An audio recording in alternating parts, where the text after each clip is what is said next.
कर जोरूं विनती करूं,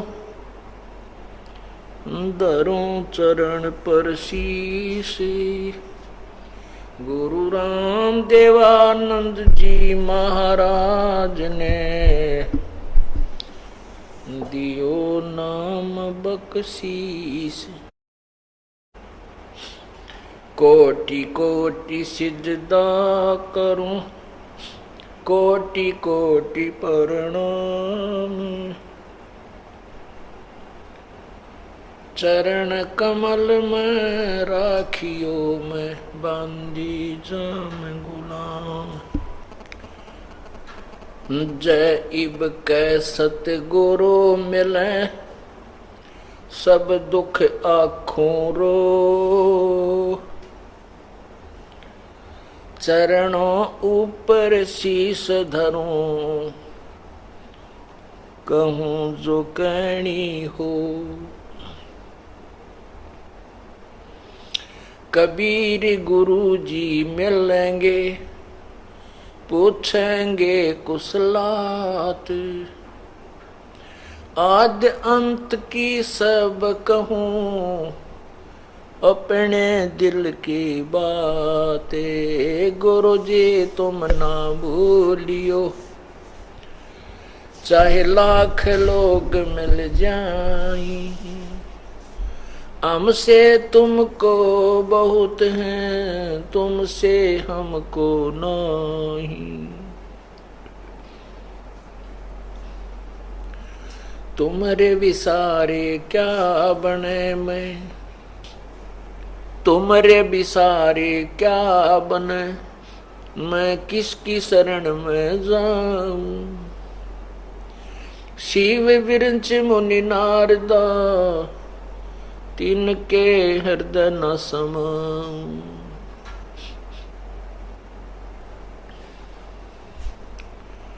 अब गुण किए तो बहुत किए, करत न मानी और। बावे बंदा बख्श दियो, बावे गर्दन उतारे। अब गुण मेरे बाप जी, बख्शो गरीब नवाज। जो मैं पूत कपूत हूँ, बोहर पिता को लाज।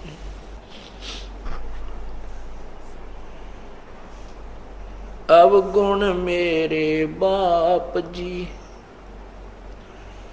बख्शो गरीब नवाज।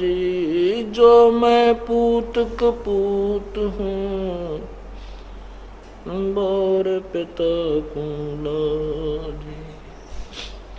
कुत्ता तेरे दरबार का, मोतिया मेरा नाम। गले प्रेम की रस्सी, जहाँ खींचोता जाऊं। तो करो तो बावड़ू, दूर दूर करो तो जाऊं। जो राखो तो ही रहूं, जो देवो सो खाऊं।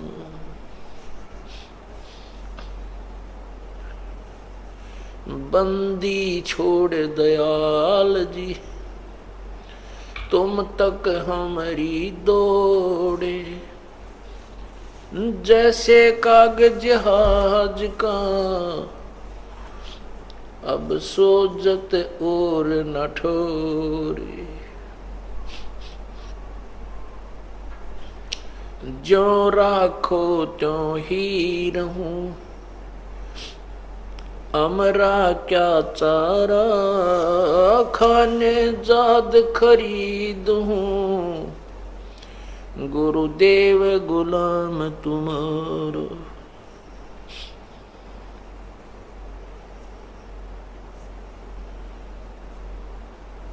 परम पिता परमात्मा सर्वसृष्टि सृजनहार कुल मालिक,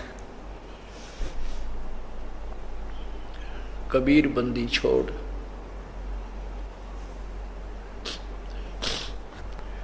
अपनी प्यारी आत्माओं को जो काल के जाल में फंसी हुई हैं, अपने निज घर की खबर, अपने वास्तविक स्थान का ज्ञान कराने के लिए स्वयं ही आते हैं। वो परमात्मा चारों युगों में आते हैं। सतयुग में सत्सुकृत नाम होता है परमेश्वर का, उसमें ऋषि परंपरा अधिक होती है, तो उस समय सत्सुकृत ऋषि नाम से प्रसिद्ध होते हैं। त्रेता में मुनिंद्र नाम से आते हैं, उस समय भी ऋषि परंपरा अधिक होती है। वो मुनिंद्र ऋषि जी रूप से प्रकट होते हैं, प्रसिद्ध होते हैं।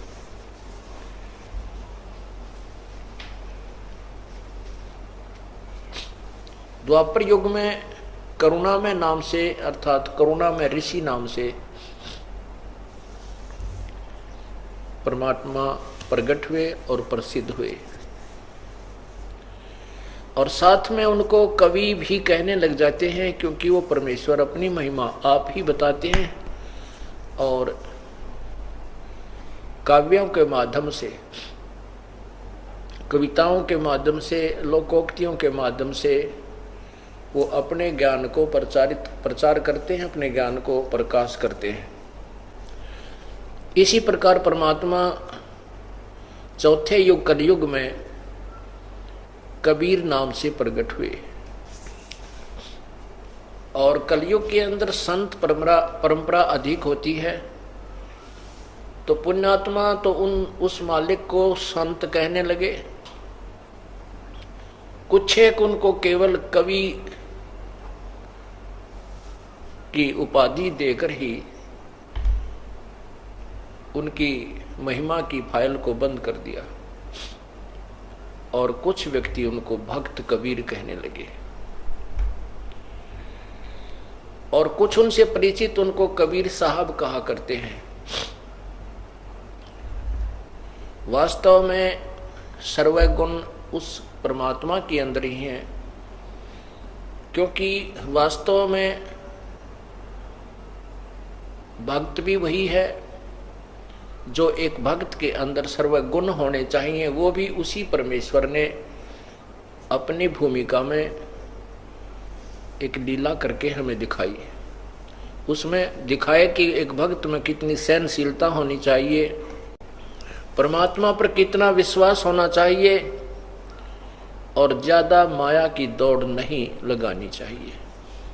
परमात्मा पर विश्वास करना चाहिए। भगवान की भक्ति के अंदर सर्व सुख, सभी समस्याओं का समाधान हो जाता है। ये उस परमात्मा ने एक भक्त का रोल भी करके हमें दिखाया।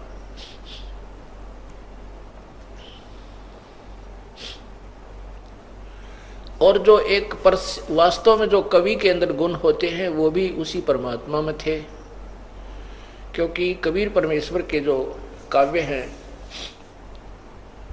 उनकी वाणी के समक्ष अन्य सभी संतों की वाणी फीकी पड़ जाती है।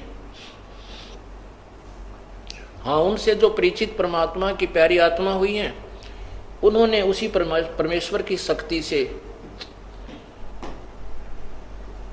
बहुत ही आकर्षक वाणियों का उच्चारण किया है, और परमात्मा की ही रजा से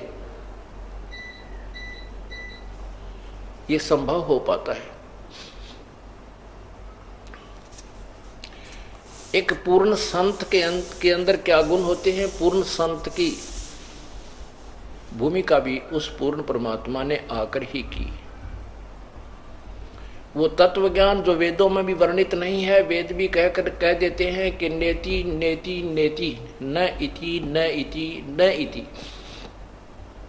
वेदों का कहने का तात्पर्य है कि वेदों में लिखा है कि जो हमने वर्णन किया है उस पूर्ण परमात्मा की महिमा इतनी ही नहीं है, यही समाप्त नहीं होती। न इति, इति माने समाप्त होना, न माने नहीं। उसी का प्रमाण है कि यजुर्वेद अध्याय नंबर 40 के श्लोक 10 में और 13 में स्पष्ट किया है कि उस परमात्मा के विषय में कोई साकार बताता है, यानी मां से उत्पन्न होने वाला कहते हैं कोई उसको कभी जन्म न लेने वाला बताता है, ये भी पूर्ण ज्ञान नहीं है। उस परमात्मा के विषय में कोई तत्वदर्शी संत यथार्थ ज्ञान देता है, उनसे सुनो।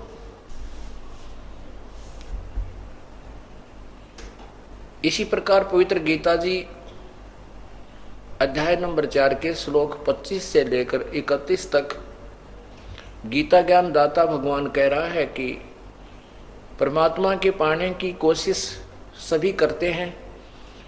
कोई तो किसी प्रकार से साधना करता है, कोई हठ योग करता है, कोई प्राणायाम करके ही परमात्मा की साधना को अंतिम मान बैठा है, कोई तप करता है, कोई अन्य किसी नामों का जप करता है।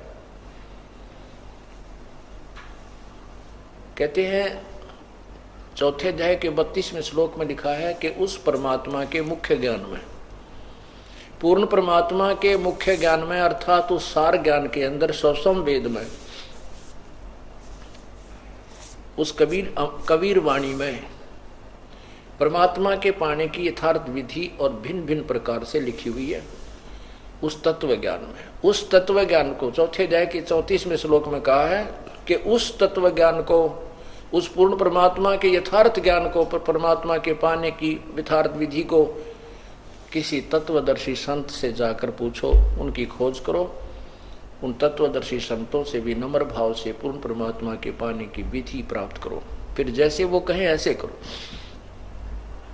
इससे सिद्ध है कि गीता जी चारों वेदों का सारांश है, संक्षेप में लिखी गई है और वही वेद बताते हैं, वही गीता जी कहती है। इससे सिद्ध है कि वेदों और गीता का ज्ञान इनकम्प्लीट है, अधूरा है। लेकिन ये भी नहीं कह सकते कि ये ज्ञान गलत है। जैसे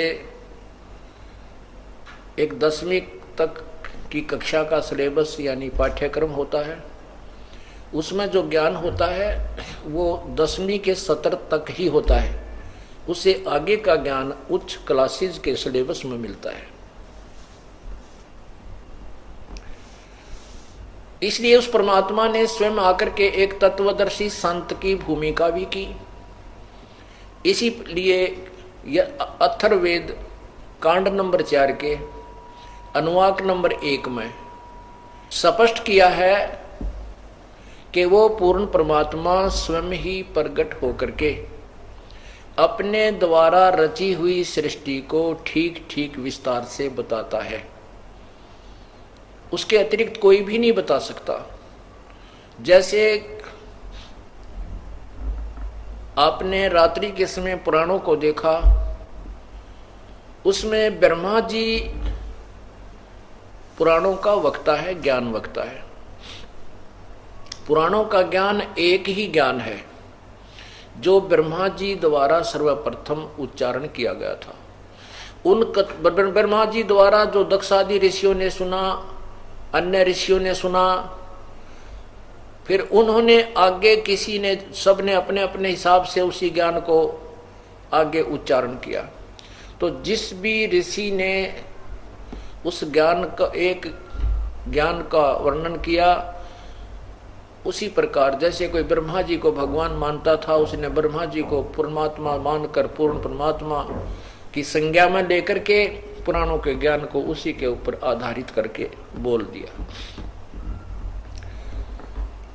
और जो विष्णु जी को अपना इष्ट मानता था, उसने विष्णु पुराण में विष्णु जी को सर्वस्वा लिख दिया।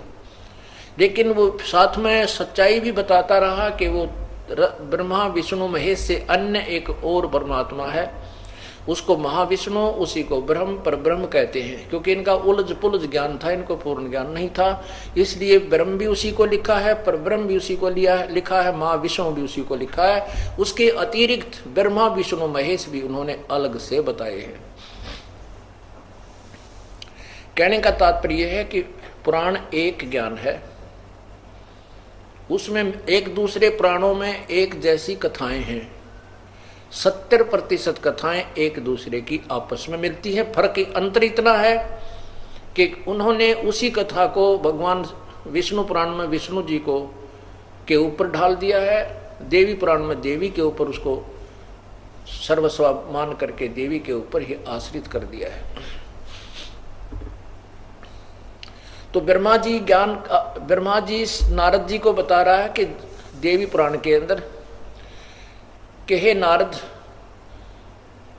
जिसमें मेरी उत्पत्ति हुई, मैं कमल के फूल पर बैठा था और मुझे नहीं मालूम मैं कहां से उत्पन्न हो गया, मेरा उत्पत्ति करता कौन है।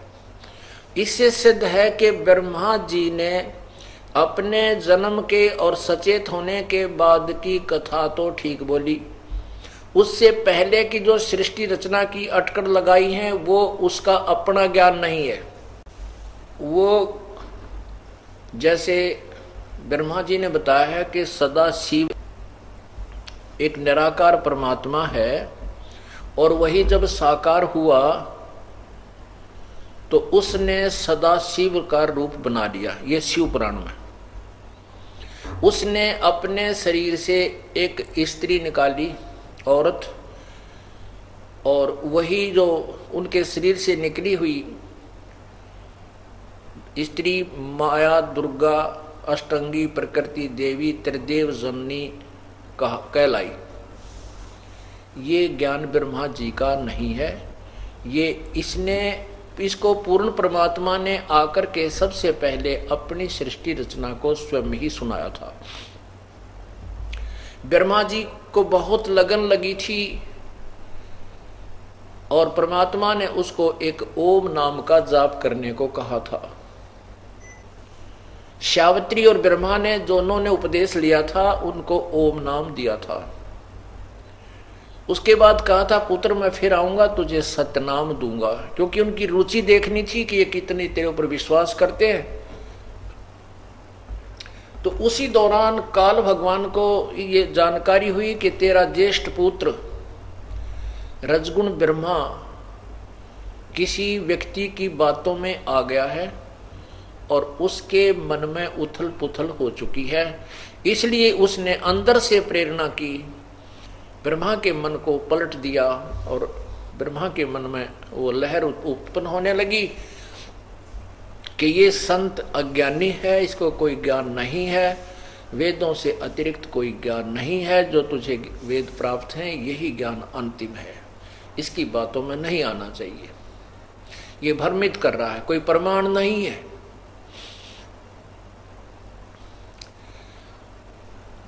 उसके बाद परमात्मा दोबारा जब ब्रह्मा जी के पास गए तो उसने अरुचि की, परमात्मा की वाणी को ध्यानपूर्वक नहीं सुना और कहा जी मैं तो वेदों से अतिरिक्त कोई ज्ञान को नहीं प्रमाणित मान सकता, आपकी बातों को मैं नहीं मान सकता क्योंकि प्रमाण नहीं है।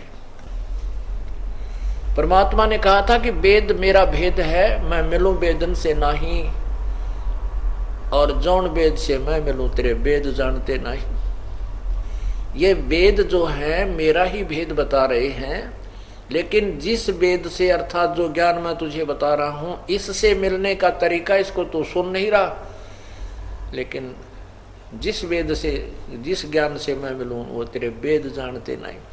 वेदों में लिखा है कि वो पूर्ण परमात्मा और तत्व ज्ञान और पूर्ण परमात्मा की प्राप्ति के विषय में तो कोई तत्वदर्शी शांति बताएगा, और उस मुख्य ज्ञान के अंदर पूर्ण परमात्मा के मुख्य ज्ञान अर्थात सार ज्ञान के अंदर, तत्व ज्ञान के अंदर वो विस्तृत विधि है। तो इससे सिद्ध है कि ब्रह्मा जी ने कुछ तो परमात्मा से सुनी हुई कहानी अपनी तरफ से विदुता जताने के लिए अपने वंशजों को वो ज्ञान, और कुछ अपनी उत्पत्ति के उपरांत बाद का जो ज्ञान वो रला मिला सुनाया है। बाद में जो ज्ञान सुनाया ब्रह्मा जी ने सचेत होने के उपरांत वो हम ठीक मानते हैं कि उसने जो बताया है और जो सृष्टि रचना के पूर्व की कहानी बताई वो गलत बताई है।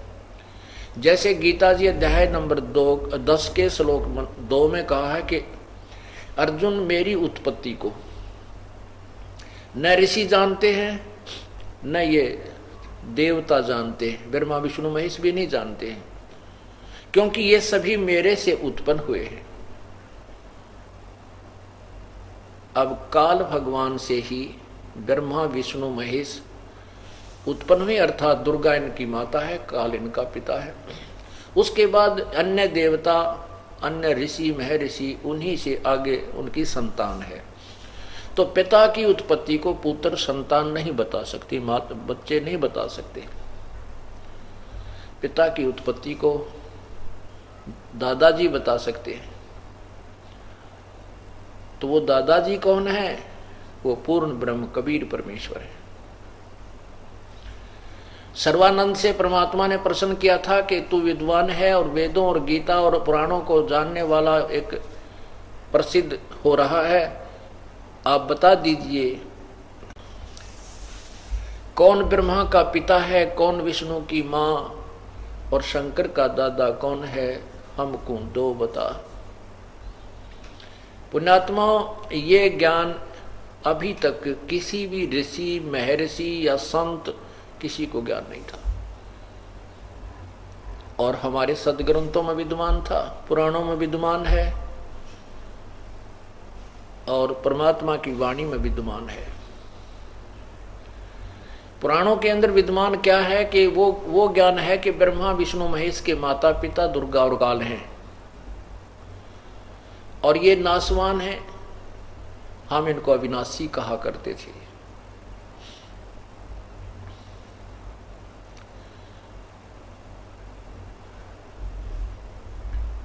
उसी ज्ञान को, जो उलझा हुआ ज्ञान था, सुलझाने और समझाने के लिए परमात्मा स्वयं ही प्रकट होते हैं। जैसे यजुर्वेद अध्याय नंबर 5 के मंत्र नंबर 1 में लिखा है, अग्ने तनुरसी विष्णुवे तवा सोमस्य तनुरसी।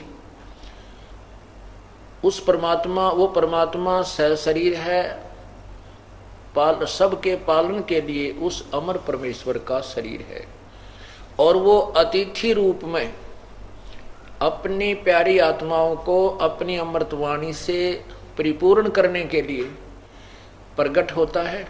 वही परमात्मा जो अतिथि रूप में आता है वही पूज्य होता है,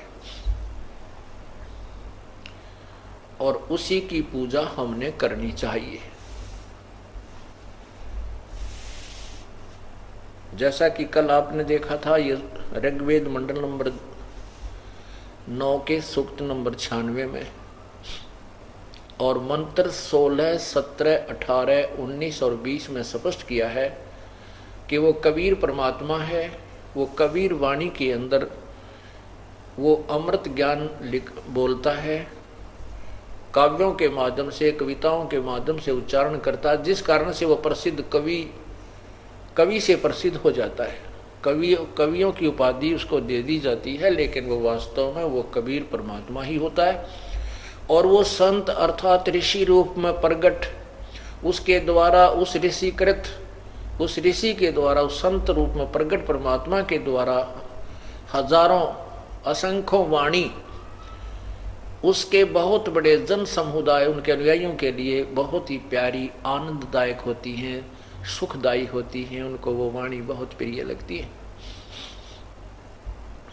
और वो परमात्मा तीसरे मुक्ति धाम अर्थात सतलोक के अंदर शरीर एक बहुत बड़े गुमज के अंदर विराजमान है।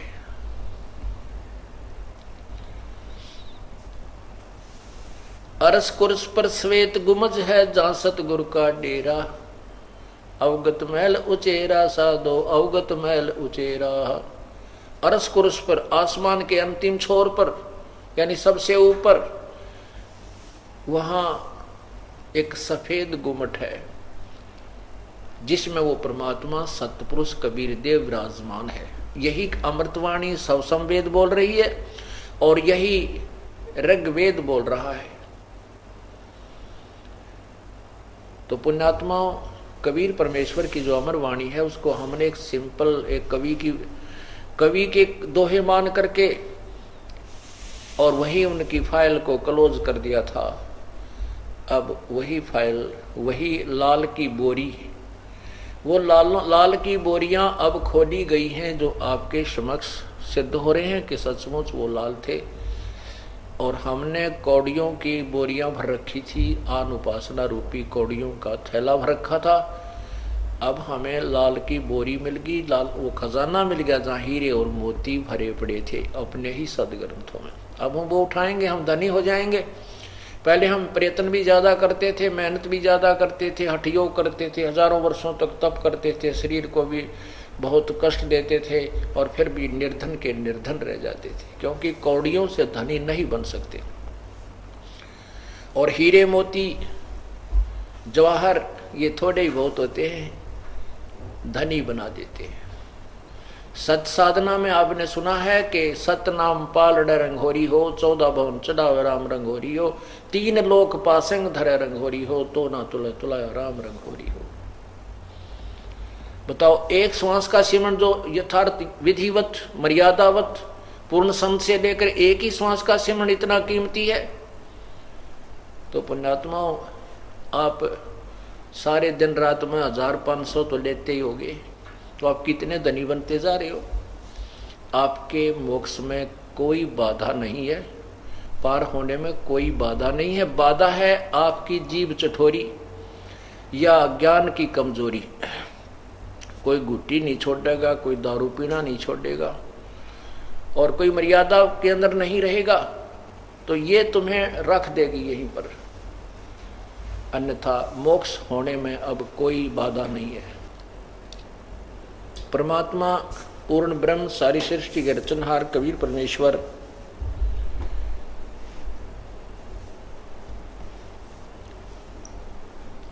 अपने यथार्थ ज्ञान के माध्यम से अपनी प्यारी आत्माओं को समझाते हैं।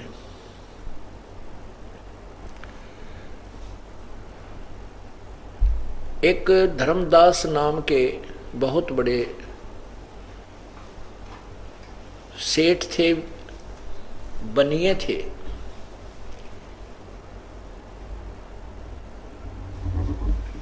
और वो ब्रह्मा विष्णु महेश अर्थात श्री विष्णु जी और शिव जी के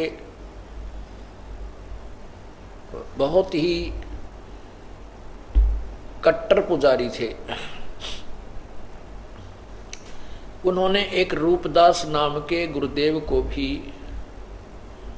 बनाया हुआ था, उनसे उपदेश प्राप्त था, और रूपदास जी ने उनको बताया था कि आप 68 तीर्थ का भ्रमण करो, विष्णु जी की पूजा करो, विष्णु प्रतिदिन गीता जी का नित्य पाठ किया करो,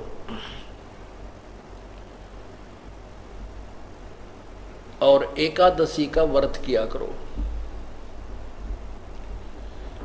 जैसा भी अपने हिंदू समाज में ये लोक वेद प्रचलित है, उसी के आधार से उस संत ने, उस गुरु ने उस प्यारी आत्मा को मार्गदर्शन किया हुआ था।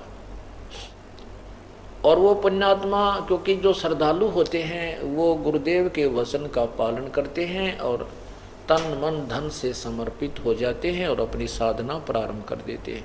क्योंकि उपजाऊ जमीन का स्वभाव होता है उपज देने का।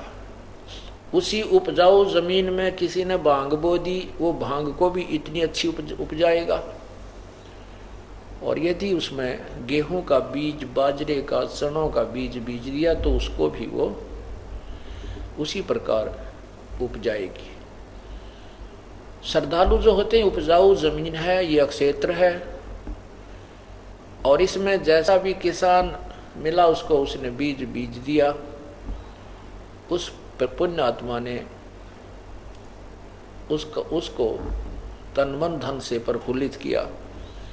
जैसे रावण को उसके गुरुदेव ने, जो ज्ञानहीन था, वेदों के आधार पर भगवान शिव तमोगुण को पूर्ण परमात्मा सिद्ध करके उसे बता दिया कि आप इसकी साधना करो, ये अजरो अमर है, मृत्युंजय है, ये धन देने वाले हैं, रिद्धि सिद्धि के दाता हैं, और आपको पूर्ण मोक्ष प्रदान कर देंगे। अब रावण का क्या दोष था? उस नीम हकीम गुरु ने जैसी पढ़ाई पढ़ा दी, उस शिष्य ने उसी तरह तन मन धन से उस तमोगुण भगवान शिव को अजरो अमर पूर्ण परमात्मा मान के और समर्पण कर दिया उसको। और ऐसी कठिन साधना की कि अपना सिर भी यहां से धड़ भी काट दिया, उसके समर्पण कर दिया। ये परमात्मा जैसा किया कर्म का फल देते हैं। जैसा भी उसने 10 बार शीश दिया था, 10 ही बार उसका शीश जब युद्ध के मैदान में श्री राम ने काट दिया था, 10 ही बार वापस प्राप्त हो गया था, वो मरा नहीं था। और उसके बाद उसकी क्या गति हुई, क्योंकि गीता जी में लिखा है 7वें अध्याय के 12 से लेकर 15 मंत्र में, श्लोकों में, कि तीनों गुणों के द्वारा जो कुछ भी हो रहा है, रजगुण ब्रह्मा से उत्पत्ति, सतगुण विष्णु से सती थी, मोह ममता आपस में यहाँ एक दूसरे को उलझाए रखना, और तमोगुण शिव जी से संहार मृत्यु सबका यानी प्रलय कर देना। गीता ज्ञानदाता कहता है इन तीनों गुणों के द्वारा तीनों भगवानों से जो भी हो रहा है ये उनका मुख्य कारण मैं ही हूँ, क्योंकि काल को 1 लाख मानव शरीरधारी प्राणी नित्य खाने पड़ते हैं, उसके लिए इसने ये फसल बीज रखी है। हम सोचते हैं ये हमारा अपना परिवार है, लेकिन ये तो काल का आहार है। आज हमारा कितना अच्छा परिवार है, हम किस तरह अपने बच्चों में कितना प्यार करते हैं, मोह है भाई बहनों में, पति पत्नी में, पिता में, रिश्तेदारों में, मित्रों में, लेकिन अगले ही क्षण में पता नहीं क्या बिजली गिर जाए और किस परिवार के कितने सदस्य हमसे दूर हो जाएं। ऐसा क्यों है? हमारी बुद्धि वहां नहीं जाती, क्योंकि हमें यह ज्ञान अभी तक मिला ही नहीं था, और हमने यही मान लिया था मरना और जीना तो यहाँ का विधान है ही, ये तो सभी मरेंगे, श्री कृष्ण मरे, श्री राम मरे, रावण मरे, सभी चले गए, हम भी चले जाएंगे, कोई बात नहीं। लेकिन नहीं, हम क्यों मरते हैं और मरने से फिर डरते क्यों हैं? इसलिए डरते हैं क्योंकि हम ऐसे स्थान से आए थे जहां हम कभी मरते नहीं थे, इसलिए हमें ये मरना, अपनों से दूर होना अच्छा नहीं लगता। इसलिए उस कमी की पूर्ति, इसका अभाव सतलोक में जाकर ही पूर्ण होगा। वहां हम रहेंगे, नहीं मरेंगे, कभी हमारे बच्चे बाल हमसे दूर नहीं होंगे, और हम सदा वहां सुखी रहेंगे जहां से हम आए हैं। तो ये काल भगवान अपने स्वार्थवश हमें यहां उत्पन्न करता है और मारता है। इसलिए गीता जी अध्याय नंबर 7 के मंत्र 12 में कहा है कि इन तीनों गुणों के द्वारा जो भी हो रहा है इसका मुख्य कारण मैं ही हूँ, इसका निमित्त मैं हूँ, लेकिन मैं इनमें नहीं, ये मुझ में नहीं, क्योंकि ये उनसे बाहर रहता है। और तीनों पुत्रों को एक एक गुण से युक्त करके ये छोड़ दिया है। इन तीनों भगवानों की शक्ति से, इनसे निकल रही एक एक गुण की जो प्रभाव है, वो निराकार जो शक्ति है, वो हमें प्रभावित कर रही है। जैसे ये तीनों देवता अपने अपने लोकों में विद्यमान हैं, साकार हैं, इनकी अलग अलग राजधानियां हैं। एक ब्रह्मा जी का लोक है, उसकी अलग स्थान है, एक विष्णु जी का लोक है, एक शिव जी का लोक है। वहां बैठ करके ये तीनों लोकों के नीचे पृथ्वी लोक, पाताल लोक और स्वर्ग लोक जो इंद्र लोक है, इनके ऊपर प्रभुता रखते हैं। और इनके अपने लोक में भी पृथ्वी से भी कई गुना बड़े हैं इनके लोक, और वहां भी इनके जो सेवक हैं, इनकी साधना करने वाले वहां चले जाते हैं, वहां देव पद प्राप्त करते हैं, और वहां भी अपने पुण्य को समाप्त करके ऐसे ही मर जाते हैं जैसे यहां मरते हैं। इसलिए ये काल भगवान कह रहा है कि इन तीनों गुणों के द्वारा जो भी हो रहा है वो उसका निमित्त मैं ही हूं। अब जैसे ये इतनी दूर बैठे भगवान भी हमें यहां प्रभावित रखते हैं। उदाहरण देते हैं कि जैसे रसोई के अंदर भोजनालय में छौंक लगता है मिर्चों का, और वो छौंक जो साकार वस्तु है वो रसोई के अंदर है, उसके अंदर से निकल रहा वो गुण, वो अन्य पूरे मकान के अन्य कक्षों में जाकर के भी प्रभावित करता है और वहां बैठे व्यक्तियों को छींकें आने लग जाती हैं। उनके बस की बात नहीं कि वो छींकों को रोक सकें। ऐसे ही तीनों भगवान रजगुण ब्रह्मा के अंदर जीव की उत्पत्ति कराने का गुण है, जिसके प्रभाव से प्रत्येक प्राणी सेक्स करता है, संतान उत्पत्ति करता है। ये जीव के बस की बात नहीं। और सतीथि जैसे भगवान विष्णु का, जैसे भगवान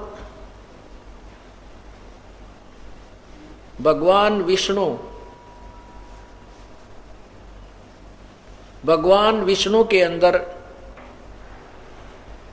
सतोगुण है। उनके सतोगुण के प्रभाव से हमारे अंदर एक दूसरे के अंदर ममता, मोह ये फंसती है, ये प्रभावित होती है, जीव के बस का नहीं।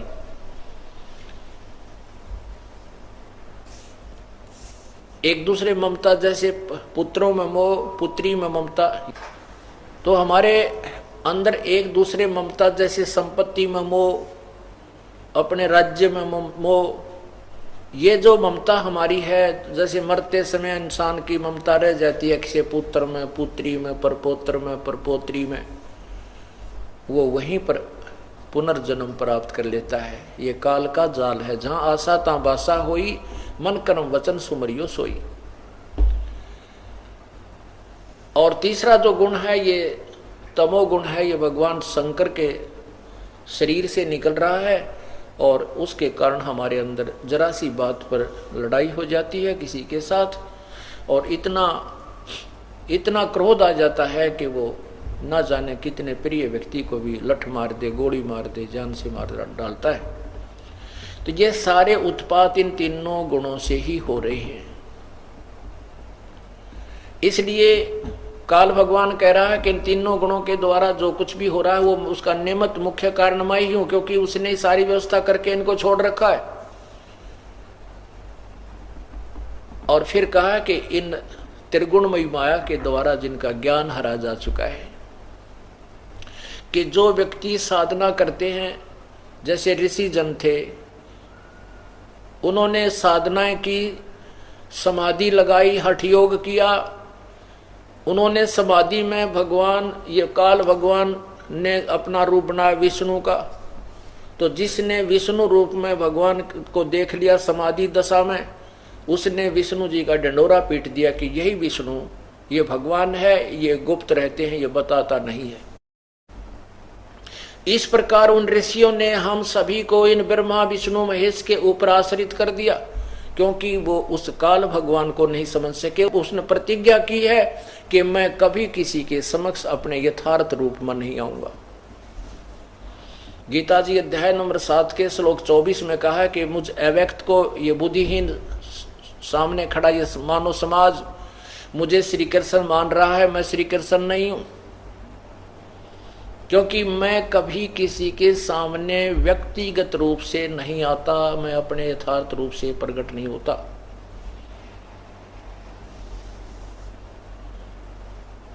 गीता जी अध्याय नंबर 11 के श्लोक 47-48 में लिखा है कि अर्जुन, ये मेरा वास्तविक रूप है, विराट रूप, काल रूप, इसको तेरे अतिरिक्त पहले कभी किसी ने नहीं देखा, और इसका कोई ना कोई जप से, ना तप से, ना वेदों में वर्णित विधि से, ना यज्ञ से, किसी भी प्रकार कोई साधना से मेरे को इस रूप में मुझे नहीं देख सकता, मुझे प्राप्त नहीं कर सकता। इसलिए इसने अपनी प्रतिज्ञा को रखने के लिए ये कभी विष्णु रूप में, किसी को ब्रह्मा रूप में, किसी को शिव रूप में दर्शन देता है। इस कारण से ब्रह्मा विष्णु महेश को इन ऋषियों ने, जिन्होंने समाधि में जिस रूप में भी काल ने दर्शन दिए, उसी को भगवान मान लिया। किसी को दुर्गा के रूप में दुर्गा ने दर्शन दे दिए समाधि दशा में, शेर पर बैठकर ऐसे, तो उसने दुर्गा को ही परमात्मा मान लिया। इस प्रकार हम सभी को इस काल भगवान ने भ्रमित कर रखा है। जैसा कि आप कल सृष्टि रचना सुन रहे थे, उसमें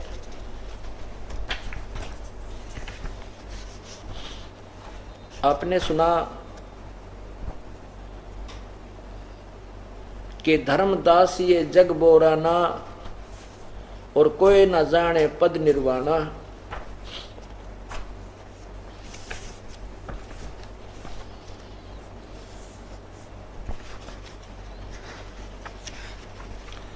उसी के विषय में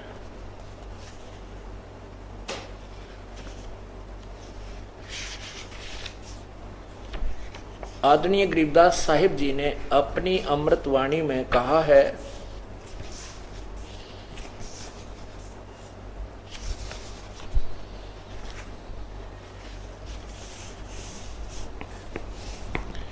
ब्रह्मा विष्णु महेश्वर माया और धर्मराया कहिए, इन पांचों मिल पर पंच बनाया, वाणी हमरी लइये। अब ये काल भगवान तो 7वें अध्याय गीता जी के मंत्र नंबर 12 से 15 में कह रहा है कि इन तीनों गुणों त्रिगुणमयी माया के द्वारा जिनका ज्ञान हरा जा चुका है, वह राक्षस स्वभाव को धारण किए हुए मनुष्यों में नीच दुष्कर्म करने वाले मूर्ख मेरी भक्ति भी ना करते, अर्थात वो ब्रह्म साधना भी नहीं करते। वो इन ब्रह्मा विष्णु महेश से अस्थायी लाभ प्राप्त करने के, उन तप ताप करके राज्य प्राप्त करना, कुछ देर स्वर्ग में जाना मात्र ही अपने मोक्ष मान बैठे हैं। पुण्यात्माओं, ये वो सत्संग है जो आज तक प्राणी को, श्रद्धालुओं को, मानव को सुनने को नहीं मिला। और पहले जो सुनने को मिलता था तो हम विश्वास नहीं कर सकते थे, क्योंकि हमारे पास कोई प्रमाण नहीं था। सभी शास्त्र हिंदी में, संस्कृत में थे और हमारा समाज संस्कृत से अपरिचित था। संस्कृत पढ़ने का आदेश केवल, अधिकार केवल एक वर्ग, एक ब्राह्मण वर्ग को था और वो केवल अपनी रोजी रोटी के धंधे में ही इस संस्कृत का प्रयोग करते रहे। उनको ज्ञान नहीं था किसी प्रकार का भी, ना उन ऋषियों को था जो बड़े बड़े विद्वान महर्षि वशिष्ठ मुनि तोप कह लागे, उनको भी तत्व ज्ञान नहीं था। भले ही वो अच्छी आत्माएं थी, लेकिन वो पूर्व जन्म की कमाई से ही वो अच्छे थे। अब आपको दिखाते हैं गीता जी अध्याय नंबर 7 का और श्लोक नंबर 15, 12 और 15। क्योंकि प्रत्येक सत्संग में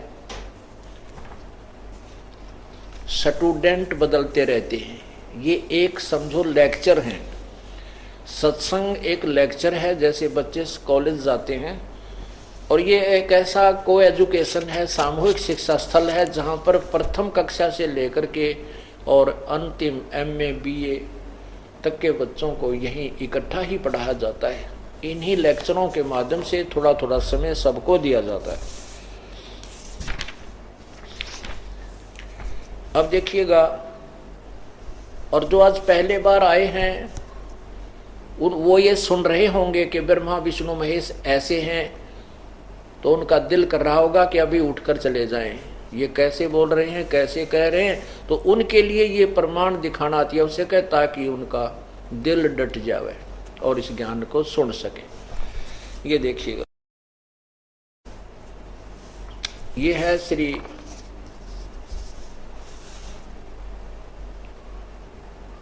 मद् भगवत गीता,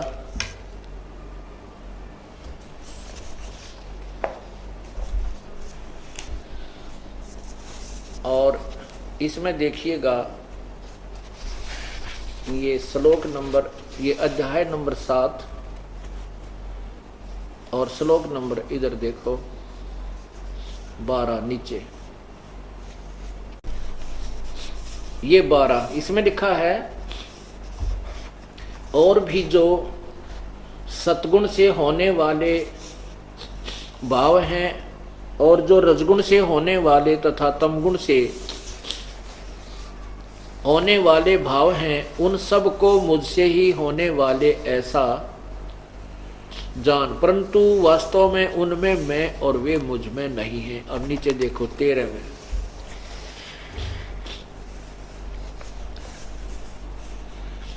गुणों के कार्य रूप सात्विक, राजस और तामस, इन तीनों प्रकार के भावों से ये संसार सारा प्राणी समुदाय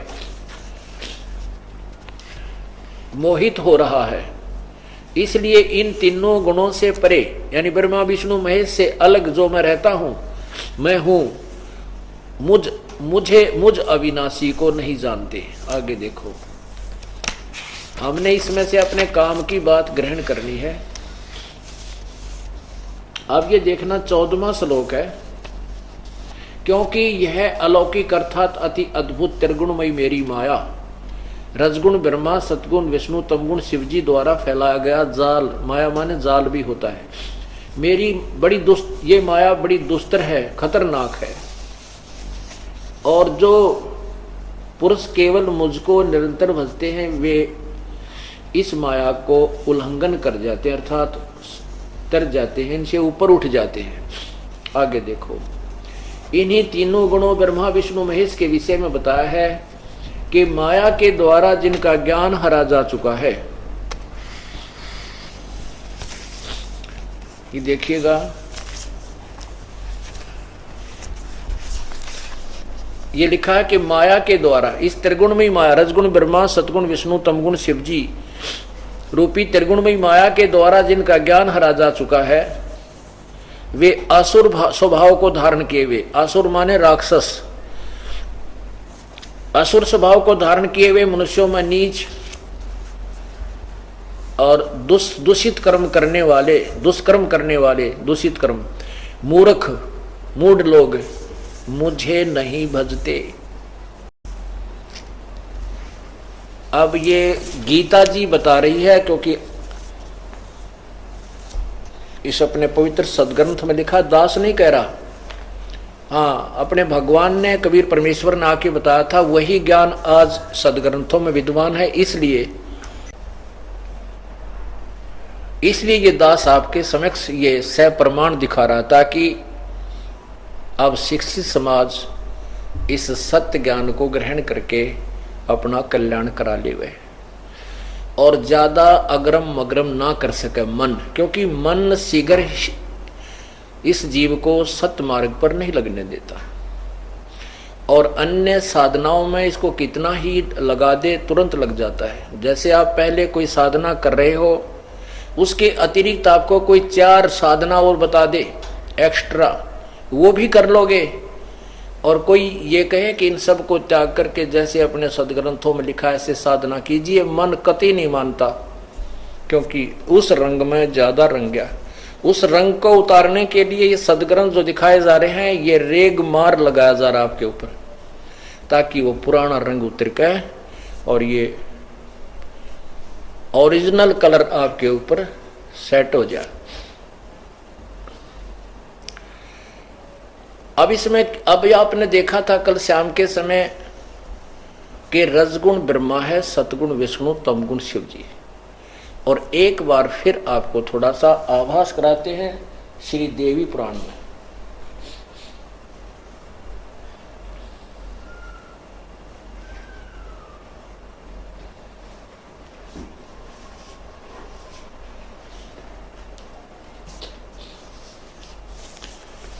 ये देखिएगा देवी पुराण,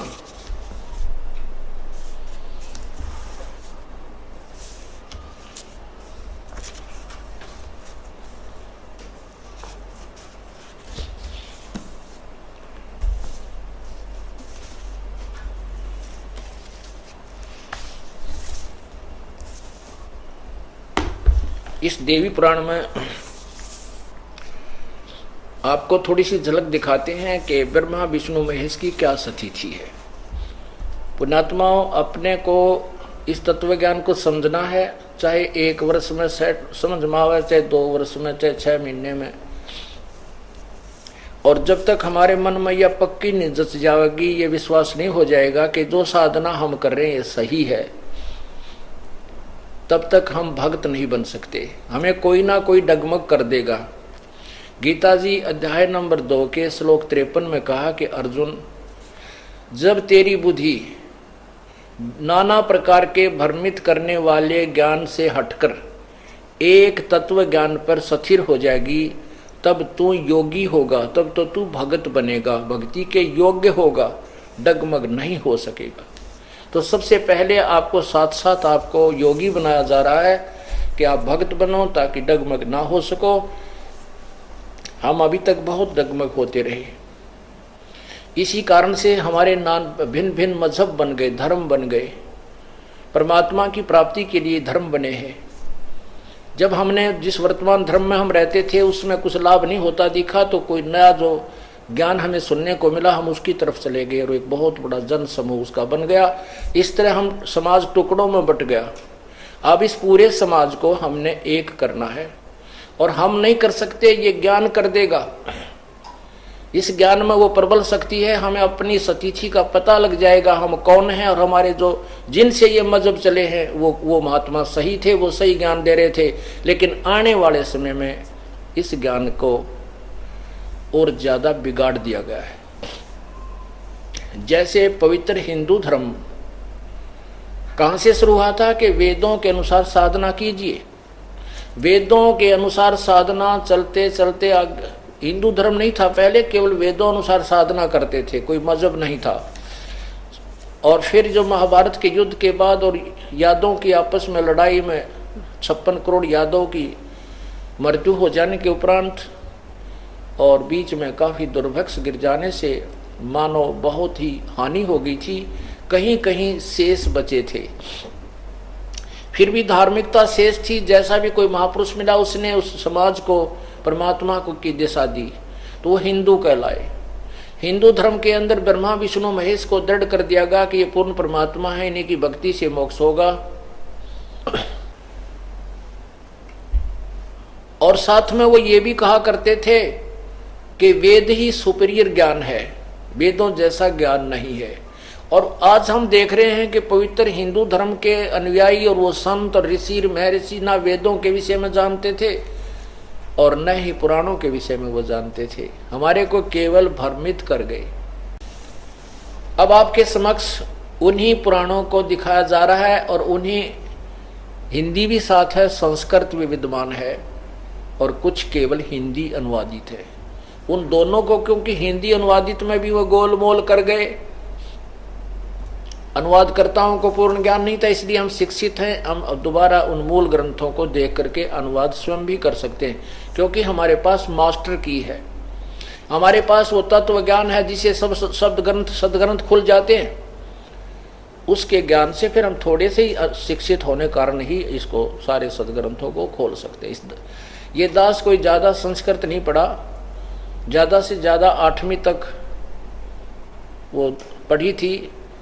और अब वो संस्कृत जो भी कितनी संस्कृत में थे, ये सभी वेदों का उस परमात्मा को जो शक्ति देता है, जो बुद्धि देता है, वो न्यारी है और उसी से ये सब सदग्रंथ सुलझ जाते हैं उसकी कृपा से। परमात्मा ने तो बहुत करिश्मे दिखाए हैं। एक भैंसे से वेद बुलवा दिए थे कबीर परमात्मा ने, और ये दास तो इंसान है, मनुष्य है, वो तो पता नहीं किससे वेद यानी ज्ञान कहलवा दे, वो परम शक्ति है। तो अब आपके समक्ष फिर दिखाते हैं देवी पुराण के अंदर ब्रह्मा विष्णु महेश की क्या सतीथि है।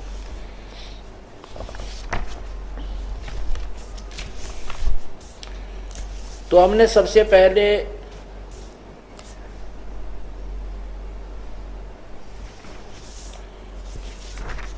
ये बात पक्की करनी है,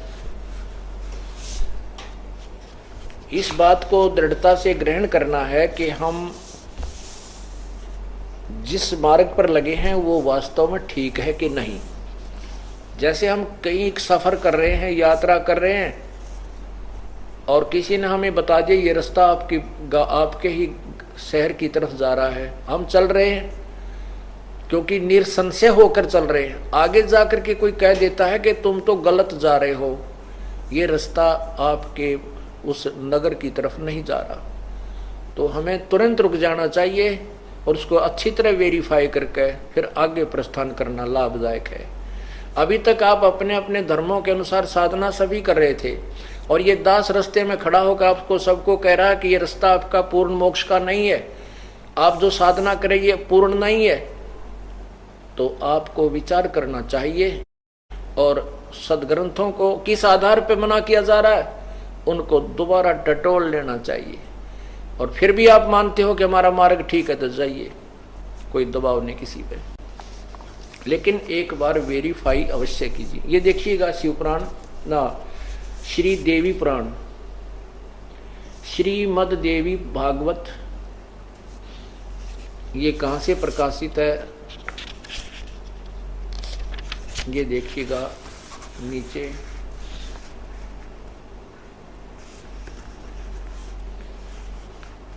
प्रकाशक हैं वह मुद्रक गीता प्रेस गोरखपुर, गोविंद भवन कार्यालय कोलकाता का संस्थान। और इसके देखिएगा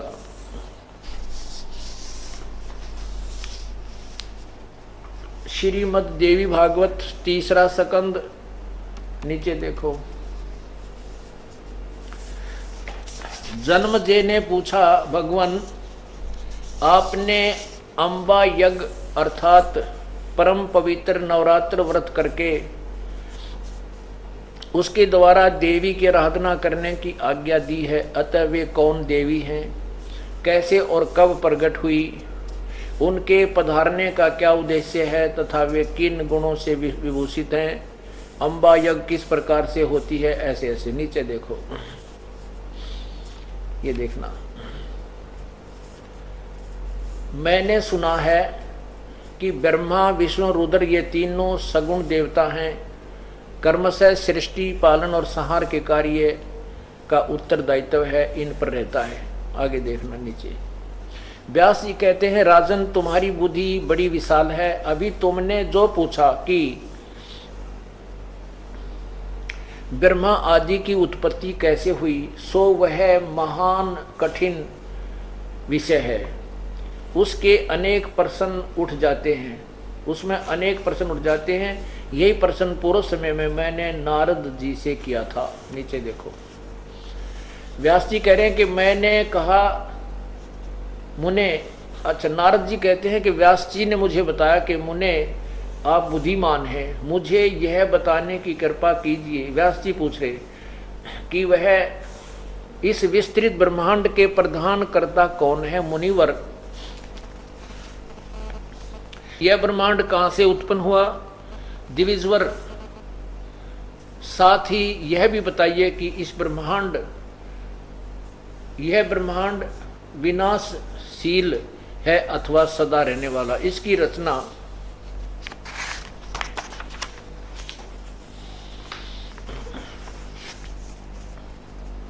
करने वाला कोई एक है अथवा इससे बहुत से इसके रचयिता हैं।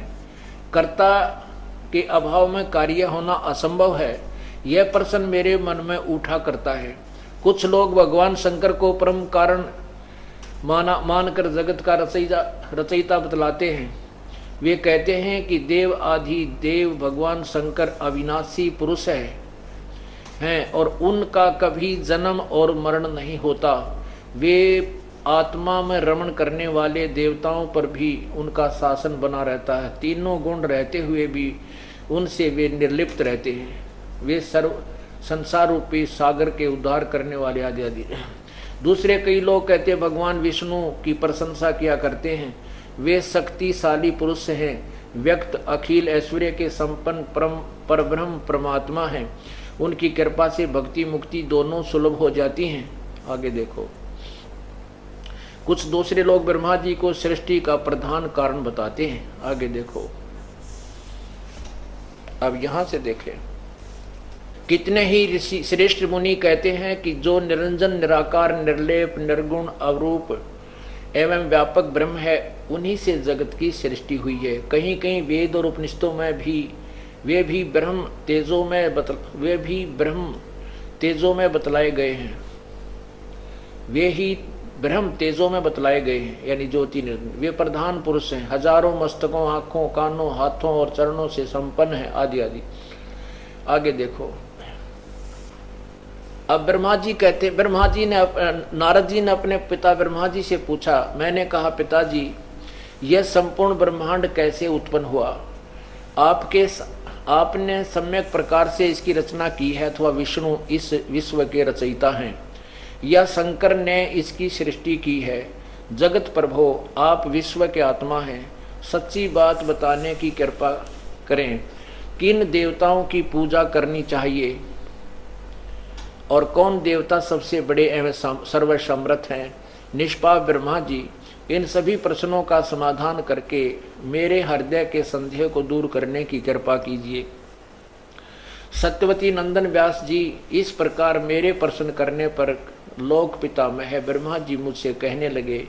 ब्रह्मा जी ने कहा, बेटा मैं इस प्रश्न का क्या उत्तर दूं, यह बड़ा ही जटिल प्रश्न है।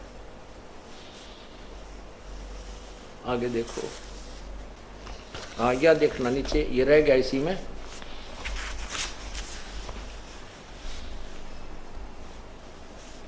महाभाग, तुम भगवान विष्णु से इसका समुचित समाधान पा सकते हो। महामते, इस संसार में कोई भी रागी पुरुष ऐसा नहीं है जिससे यह रहस्य विदित हो।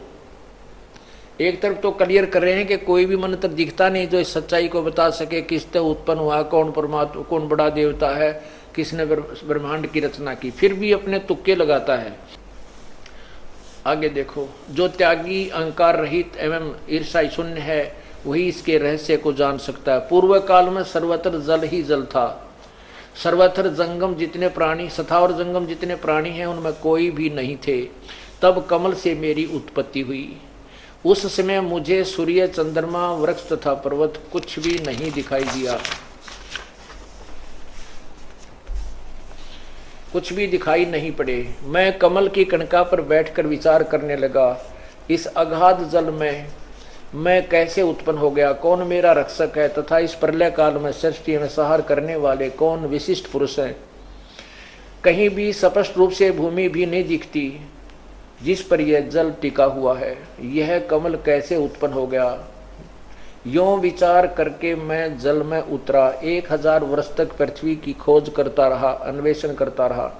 इस पर भी मुझे उस जल का कहीं और छोर नहीं मिला। इतने में आकाशवाणी हुई, तप करो, तप करो। तब मैंने तपस्या आरंभ कर दी। कमल पर बैठे ही 1000 वर्षों तक मैं तप करता रहा। फिर उसी समय आकाशवाणी हुई, उसी समय सृष्टि करो, ऐसी आकाशवाणी सुनाई पड़ी। उसे सुनकर मैं बड़े आश्चर्य में पड़ गया। सोचा कि किसकी सृष्टि करूं अथवा मेरा क्या कर्तव्य है। उसी समय मधु और कैटब नाम के 2 दानव सामने आ गए। वे उस महावरण में मुझसे युद्ध करने की इच्छा प्रकट करने लगे। मैं उनसे भयभीत हो उठा। तब कमल का डंठल पकड़कर जल में उतरा। वहां मुझे एक परम अद्भुत पुरुष के दर्शन मिले। वह, उनका श्री विग्रह मेघ के समान श्याम था। वे पीताम्बर पहने थे, 4 भुजाएं थी, शेष नाग की सैया पर सोए थे। उन जगत प्रभु के गले को वनमाला सुशोभित कर रही थी। शंख, चक्र, गदा, पद्म, इन 4 अवधों से उनका श्री विग्रह सुशोभित था, शोभा पा रहे थे। ऐसे शेषशाही भगवान विष्णु का मुझे दर्शन हुआ। वे योग निंद्रा के वशीभूत होकर गाढ़ी नींद में सोए हुए थे। उनकी सारी चेष्टाएं शांत थी। नारद जी शेषनाग की सैया पर सोए हुए उन प्रभु को देखकर मेरा मन चिंतित हो उठा। इतने में भगवती योग निंद्रा याद आ गई। मैंने उसका सत्वन किया। तब वे कल्याणमयी भगवती श्री विष्णु के विग्रह से निकलकर, विग्रह माने शरीर से निकलकर अत्यंत रूप धारण करके आकाश में विराजमान हो गई। दिव्य आभूषण उनकी छवि बढ़ा रहे थे। वो गहने पहरे हुई थी, स्त्री रूप में बाहर निकली, भूतनी की तरह विष्णु में प्रवेश थी। जब योग निंद्रा भगवान विष्णु के शरीर से अलग होकर आकाश में विराजने लगी, तब तुरंत श्री हरि अर्थात विष्णु जी उठ बैठे।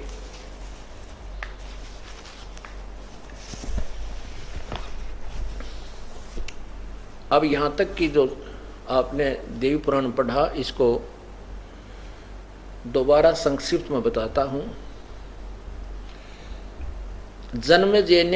जन्मेजय जो थे ये पांडवों का पोता था और इसने व्यास जी से पूछा कि इस ब्रह्मांड के रचने वाला कौन है। कोई तो इस दुर्गा को बताता है, कोई ब्रह्मा को, कोई विष्णु को, कोई शिव जी को। व्यास जी कहते हैं कि राजन, यही शंका मेरे मन में थी, मैंने नारद जी से पूछा था। नारद जी कहता है कि यही प्रश्न मैंने अपने पिता से पूछा था। व्यास जी, जो तुम मुझसे पूछ रहे हो। अब ब्रह्मा जी बता रहे हैं कि जब मैं कमल के ऊपर मेरी उत्पत्ति हुई तो उस समय कुछ भी नहीं था, जल ही जल था, केवल एक कमल दिखाई देता था जिसके ऊपर मैं विराजमान था। 1000 वर्ष तक तो मैं उस ढूंढता रहा कि तय कोई थल दिखाई दे जा, कहीं कोई पृथ्वी दिखे, कहीं नहीं मिला, जल के अतिरिक्त कुछ नहीं था। उसी समय आकाशवाणी हुई कि तप करो पुण्यात्मा, ये ध्यान से सुनना, क्योंकि ये तत्व ज्ञान के अंदर बहुत काम आएगा आपके, क्योंकि वेद तो बाद में ब्रह्मा जी को मिलते हैं। ये जो आकाशवाणी ये काल ने कर दी, ये अपने तरीके से जीव को भ्रमित करता है और शास्त्र विरुद्ध साधना करवा के अपने जाल में फंसा लेता है। ब्रह्मा जी ने तप किया, 1000 वर्ष तक तप किया। जब तप करके इसने बैटरी चार्ज कर ली, सिद्धियां प्राप्त होगी इसको, क्योंकि किए कर्म का फल ये देते हैं और तप से राज्य मिलता है। जब इसकी बैटरी चार्ज होगी तब कहा कि तुम सृष्टि करो। जैसा आपने कल शिव पुराण में पढ़ा था, रुद्र संहिता के अंदर, उसमें लिखा था कि ये काल भगवान सदाशिव महाशिव कहता है कि ब्रह्मा और विष्णु, जो तुमने सृष्टि और सतिथि रूपी जो कर्त प्राप्त किए हैं, ये तप करके प्राप्त किए हैं और मैंने खुश होकर तुम्हें दिए। अब वही यहां पर बात है कि ब्रह्मा जी तप किया, तप करके उसको कहा सृष्टि करो। अब कहते हैं मैंने सोचा भी सृष्टि किसकी करूं, ये सोच ही रहा था, इतने काल ने 2 मधु और कैटब नाम के राक्षस भेज दिए, जिनसे डर कर वो ब्रह्मा उस कमल के डंठल को पकड़ कर और नीचे सपीडता उतरा। आगे क्या देखा कि इस दुर्गा ने और काल ने विष्णु जी को एक शेष नाग के ऊपर बेहोश करके डाल रखा है। ये क्या करते हैं, जब तीनों पुत्र उत्पन्न हो जाते हैं, इनको कोमा में रखते हैं, बेहोश रखते हैं, अचेत रखते हैं, इनकी परवरिश जारी रखते हैं। जब ये युवा हो जाते हैं, इनको ऐसे सचेत कर देते हैं, इनको पता नहीं तुम किस तरह उत्पन्न हो गए, इनको आप नहीं पता तुम्हारा पिता कौन है। इस प्रकार जब ब्रह्मा जी नीचे आए तो विष्णु जी बेहोश पड़े थे। उसमें से एक औरत स्त्री निकली, प्रेत की तरह बाहर, प्रेतनी की तरह बाहर खड़ी होगी, वो दुर्गा अन्य रूप धारण करके ये विष्णु जी के अंदर प्रवेश थी और उसको अचेत करके डाला हुआ था। वो बाहर निकल आकाश में दिखाई देने लगी, गहने पहरी हुई थी, स्त्री स्वरूप था। फिर विष्णु जी उठ जागे। 5000 वर्ष तक विष्णु जी मधु कैटभ के साथ लड़ते रहे। मधु कैटभ 2 राक्षस भगवान विष्णु से नहीं मर पाए। फिर वही औरत जो स्त्री ऊपर थी दुर्गा, वो नीचे आई सुंदर स्त्री के रूप में, और मधु कैटभ उसकी तरफ गंदी नजर से देखने लगे। तब पीछे से पकड़कर श्री विष्णु जी उनको मार पाए। एक तो यहाँ पर यह सिद्ध हो गया कि विष्णु जी समर्थ नहीं है, जो 5000 वर्ष तक 2 राक्षसों को मारने में भी असफल रहे, असमर्थ रहे। इतने में कहते हैं अब मैं और विष्णु 2 थे, ब्रह्मा जी कह रहे। इतने में रुद्र यानी शिव जी भी वहां प्रकट हो गया। फिर हम तीनों को दुर्गा ने कहा कि तुम तीनों अपना अपना कार्य करो। सतीथि, उत्पत्ति, सतीथि और संहार, ये तुम्हारे तीनों के एक एक कार्य है। तब हमने कहा कि माता कहीं पृथ्वी नजर नहीं आ रही, अब हम ये कार्य कैसे करें। तब दुर्गा मुस्कुराई और कहा कि अब तुम्हें एक अद्भुत दृश्य दिखाती हूँ। आकाश से काल ने एक विमान भेजा, इनकी फड़क निकालने के लिए, इनका भ्रम मिटाने के लिए। कहीं ये तुम अपने आप को पूर्ण परमात्मा मान बैठो, तुमसे ऊपर और शक्ति है।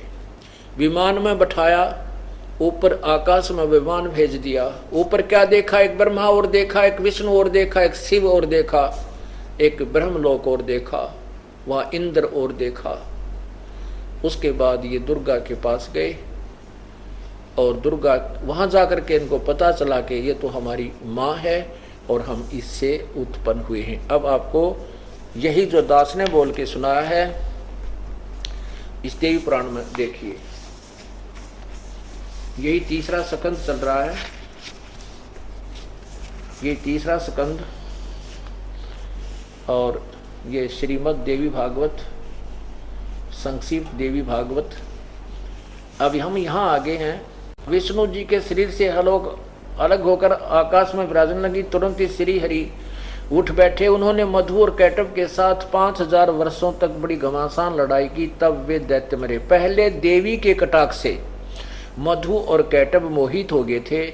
उसके बाद भगवान विष्णु ने गोद में लेटाकर उन्हें प्राणों से रहित कर दिया। अब वहां मैं और भगवान विष्णु दो थे। ब्रह्मा जी कह रहे हैं। वहीं पर रुद्र भी प्रकट हो गए। हम तीनों को भगवती अध्याशक्ति के दर्शन हुए। उन्हें देखकर मन मुग्ध हो गया। हमने उनकी उत्तम स्तुति की। तब वे आदि शक्ति हम लोगों से कहने लगी। देवी ने कहा, ब्रह्मा विष्णु और महेश, तुम भली भांति सावधान होकर अपने अपने कार्य में संलग्न हो जाओ। सृष्टि, स्थिति और संहार तुम्हारे कार्य हैं। ब्रह्मा जी कहते हैं, भगवती अध्याशक्ति की ये वाणी बड़ी मधुर थी, सुंदर और सुखप्रद थी। हमने वह स्पष्ट सुनी। हम लोगों ने उनसे कहा, माता, हम किस प्रकार इन प्रजाओं के सर्जन आदि कार्य करने में सफल हों। विस्तृत भूमि का अभाव है, सभी स्थान जल मगन हैं। हमारी बात सुनकर उन कल्याण स्वरूपिणी भगवती का मुखमंडल मुस्कान से भर गया। इतने में एक सुंदर विमान आकाश से उतर आया। तब उन देवी ने हमें आज्ञा दी, देवताओं, निर्भीक होकर इच्छा पूर्वक इस विमान में प्रवेश कर जाओ। ब्रह्मा विष्णु और रुद्र, आज मैं तुम्हें एक अद्भुत दृश्य दिखलाती हूँ। हमने भगवती की बात सुनकर उसे श्रोधार्य कर लिया। उस रतन जड़ित विमान पर चढ़कर हम लोग आराम से बैठ गए। यहाँ देखो,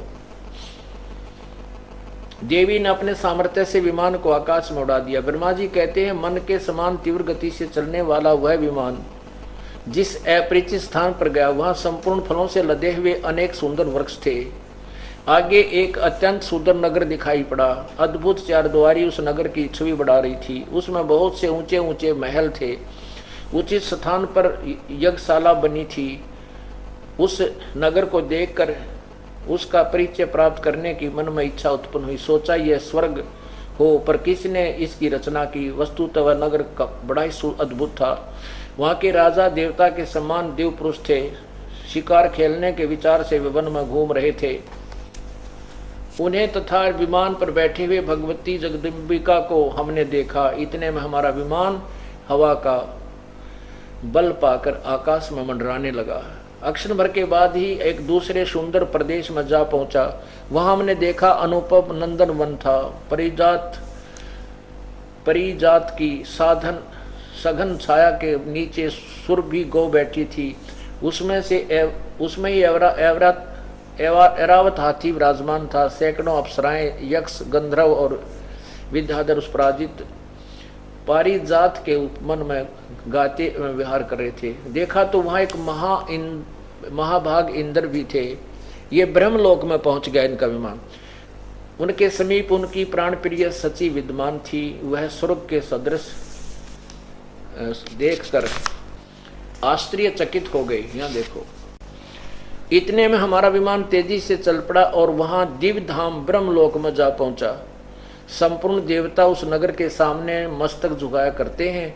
वहां एक दूसरे ब्रह्मा विराजमान थे। ये काल की लीला है सारी।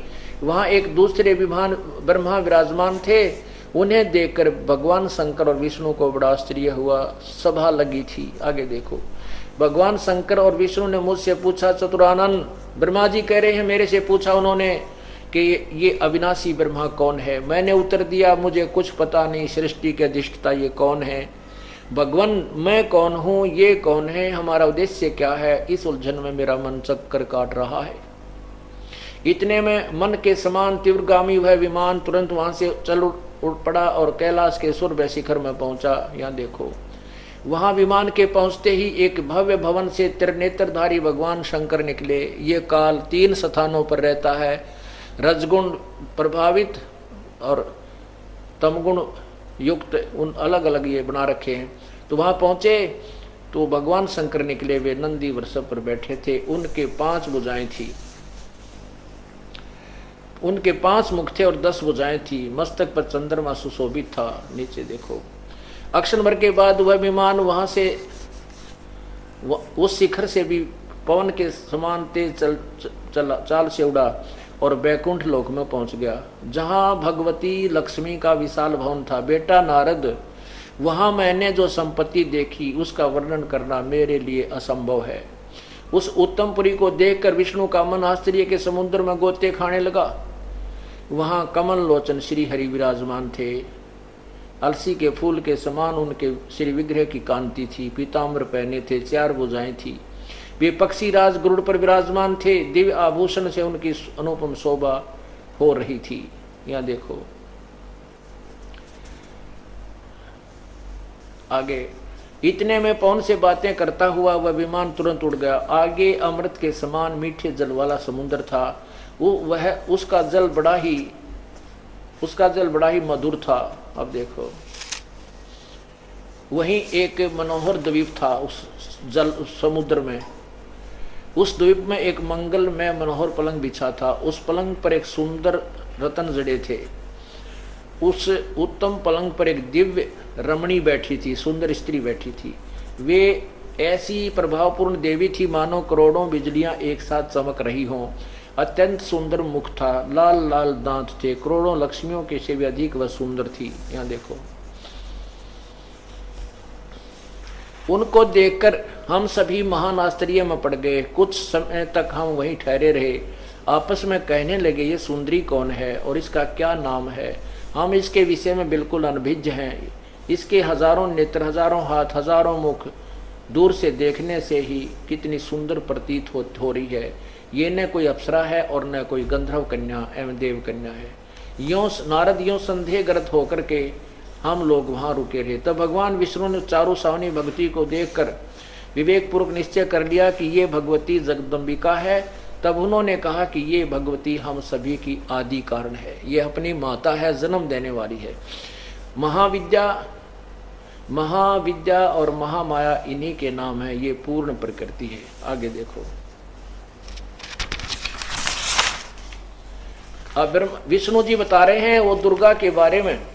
ये मूल प्रकृति है, ये सदा परम पुरुष के साथ रहती है। ब्रह्मांड की रचना करके ये परम पुरुष को ये दिखाया करती है। परम पुरुष दृष्टा है। ये वे ही दिव्यांगना है जिनके विष्णु जी कह रहे हैं, प्रलय वर्ण में मुझे दर्शन हुए थे। उस समय मैं बालक रूप में था। मुझे पालने में झुला रही थी। वट वृक्ष के पत्थर पर एक सुदृढ़ सैया बिछी थी।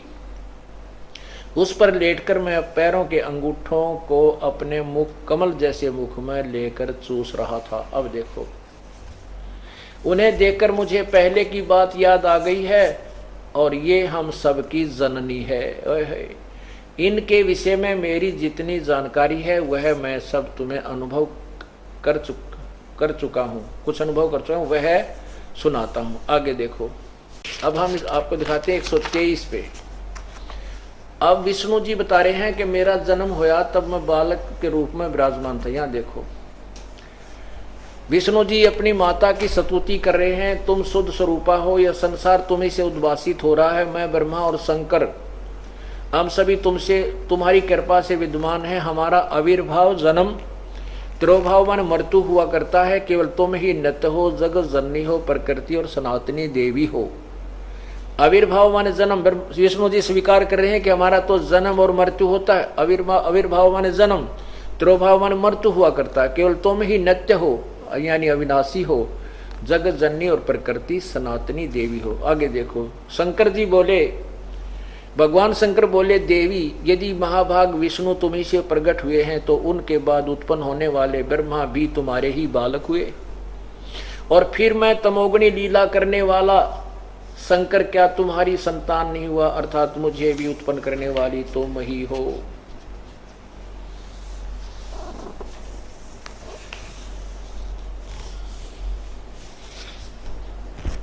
और तीनों गुणों के बारे में और देखिए इसी में नीचे, रजगुण ब्रह्मा है, सतगुण विष्णु। यही आपने पढ़ा कि क्या मैं तुम्हारी संतान नहीं हूं? अर्थात मुझे भी उत्पन्न करने वाली तुम ही हो। नीचे देखियो, इस संसार की सृष्टि स्थिति और सहन करने में तुम्हारे गुण सदा समर्थ हैं। उन्हीं तीनों गुणों से उत्पन्न हम रजगुण ब्रह्मा, सतगुण विष्णु, तमजु शंकर नियमानुसार कार्य करने में तत्पर रहते हैं। आपने हमें रजोगुण बनाया और आप हमारी माता हैं। इससे सिद्ध हो गया कि ब्रह्मा विष्णु महेश नासवान हैं और ब्रह्मा विष्णु महेश को पूर्ण ज्ञान नहीं है, क्योंकि ब्रह्मा जी कहते हैं विष्णु से पूछो, विष्णु आगे बेहोश पड़ा, आप पे उसको पता नहीं कितना उत्पन्न हो गया, फिर तप किया। अब विष्णु जी की बुद्धि भी आपको थोड़ी सी और दिखा देता हूं कि विष्णु जी को कितना ज्ञान है। ये देखिएगा, यही देवी पुराण, यही देवी, ये 28 पृष्ठ से देखते हैं, इधर देखो, संक्षिप्त देवी भागवत और पृष्ठ नंबर 28 पे नीचे देखो। नारद जी ने कहा महाभाग व्यास जी, तुम इसी विषय में जो पूछ रहे हो, ठीक यही प्रश्न मेरे पिताजी ने भगवान श्री हरि से किया था। ब्रह्मा ने, देवादि देव भगवान जगत के स्वामी हैं, लक्ष्मी जी उनकी सेवा में उपस्थित रहती हैं, दिव्य कौस्तुभमणि उनकी शोभा बढ़ाती है, वे शंख चक्र और गदा लिए हुए रहते हैं, पीताम्बर धारण करते हैं, 4 भुजाएं हैं, वक्ष सतल पर श्री वत्स चिन्ह चमकता रहता, वे चराचर जगत के आश्रय दाता हैं। विष्णु जी की महिमा का रहा जगन नारद जी, और उसी को सर्वस्व बता रहा। आगे देखो ये विष्णु जी क्या कहते हैं अपने बारे में। जगत गुरु एवं देवताओं के भी देवता हैं, वे जगत गुरु जगत प्रभु भगवान श्री हरि महान तप कर रहे थे। विष्णु जी तप कर रहे थे, उसकी समाधि लगी थी। यह देखकर मेरे पिता ब्रह्मा जी को बड़ा आश्चर्य हुआ। अतः उन्होंने अपनी जानकारी के लिए इच्छा प्रकट की। ब्रह्मा जी ने पूछा, प्रभु आप देवताओं के देवता, अध्यक्ष, जगत के स्वामी, भूत भविष्यत एवं वर्तमान सभी जीवों के एकमात्र शासक हैं। भगवान फिर आप क्यों तपस्या कर रहे हैं और किस देवता की आराधना में ध्यान मगन है? मुझे असीम आश्चर्य तो यह हो रहा है कि आप देवेश्वर एवं सारे संसार के शासक होते हुए भी समाधि लगाए बैठे हैं। नीचे देखो, ब्रह्मा जी के विनीत वचन सुनकर भगवान श्री हरि यानी विष्णु जी कहने लगे, ब्रह्मन सावधान होकर सुनो, मैं अपने मन का विचार व्यक्त करता हूँ। देवता, दानव, मानव सब यही जानते हैं कि तुम सृष्टि करते हो, मैं पालन करता हूँ, शंकर संहार किया करते हैं, किंतु फिर भी वेद के प्रागामी पुरुष अपनी युक्ति से सिद्ध करते हैं कि रचने, पालने और संहार करने की यह योग्यता जो हमें मिली है इसकी अधिष्ठात्री देवी शक्ति है। वे कहते हैं कि संसार की सृष्टि करने के लिए तुम में राजसी शक्ति यानी रजगुण का संचार हुआ है, मुझ में सात्विक यानी सतगुण का शक्ति मिली है और रुद्र को तामसी शक्ति का आविर्भाव हुआ है। उस शक्ति के अभाव में तुम इस संसार की सृष्टि नहीं कर सकते, मैं पालन करने में सफल नहीं हो सकता और रुद्र संहार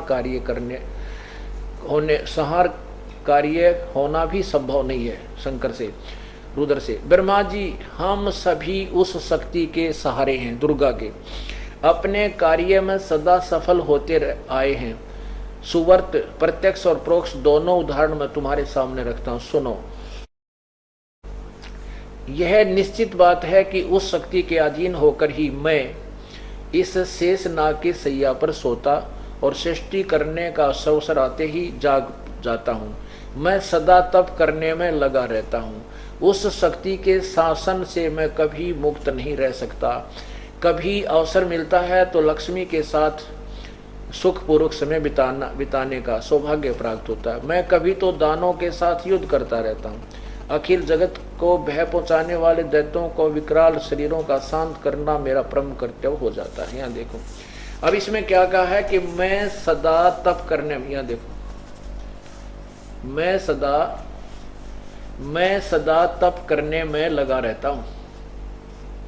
मैं सदा तप करने में लगा रहता हूँ। इससे सिद्ध है कि ये काल भगवान इन कोई बैटरी चार्ज कराता है, आकाशवाणी करता। अच्छा, आगे और कमाल कर रखा इसने। ये आगे भगवान विष्णु कहता है कि ये इस देवी से अतिरिक्त कोई भगवान नहीं है, यही पूर्ण परमात्मा है। इनकी बुद्धि देखो, ये देखो। अब देखिएगा भगवान विष्णु जी आगे क्या बता रहे हैं, जैसा आपने यहां तक पढ़ा कि मैं सदा तप करने में लगा रहता हूं, मैं सदा तप करने में लगा रहता हूं, उस शक्ति के शासन से कभी मुक्त नहीं रह सकता। कभी अवसर मिला तो लक्ष्मी के साथ सुखपूर्वक समय बिताने का सौभाग्य प्राप्त होता है। मैं कभी दानों के साथ युद्ध करता हूं, कभी तप करता रहता हूं। आगे देखो यहां क्या बताते हैं, ये देखो ऊपर, मुझे सब प्रकार से शक्ति के अधीन होकर रहना पड़ता है, उन्हीं भगवती शक्ति का मैं निरंतर ध्यान किया करता हूं, उसकी पूजा करता हूं। ब्रह्मा जी मेरी जानकारी में इन भगवती शक्ति से बढ़कर दूसरे कोई देवता नहीं है, कोई भगवान नहीं है। वाह जी वाह, जय हो। विष्णु पुराण में लिखा है कि सतयुग के अंदर ऋषि मुनि वेदों के प्राकांड ज्ञाता होते थे और वो देवी की पूजा किया करते थे। ओ तेरा गजब हो, ये वेद पढ़े पर वेद न जान, ये बाचे पुराण 18, जड़ को अंधरा पत्ते खुआ, ये भूल गे सिरजनहारा। गुरु बिन काहू न पाया ज्ञाना, जो थोथा वो छड़े किसाना। गुरु बिन वेद पढ़े जो प्राणी, समझे न सारे रहे अज्ञानी। अपरमात्मा की अमरवाणी यानी उस परमात्मा की सवसम वेद को जान करके आदरणीय गरीबदास साहिब जी क्या कह रहे हैं,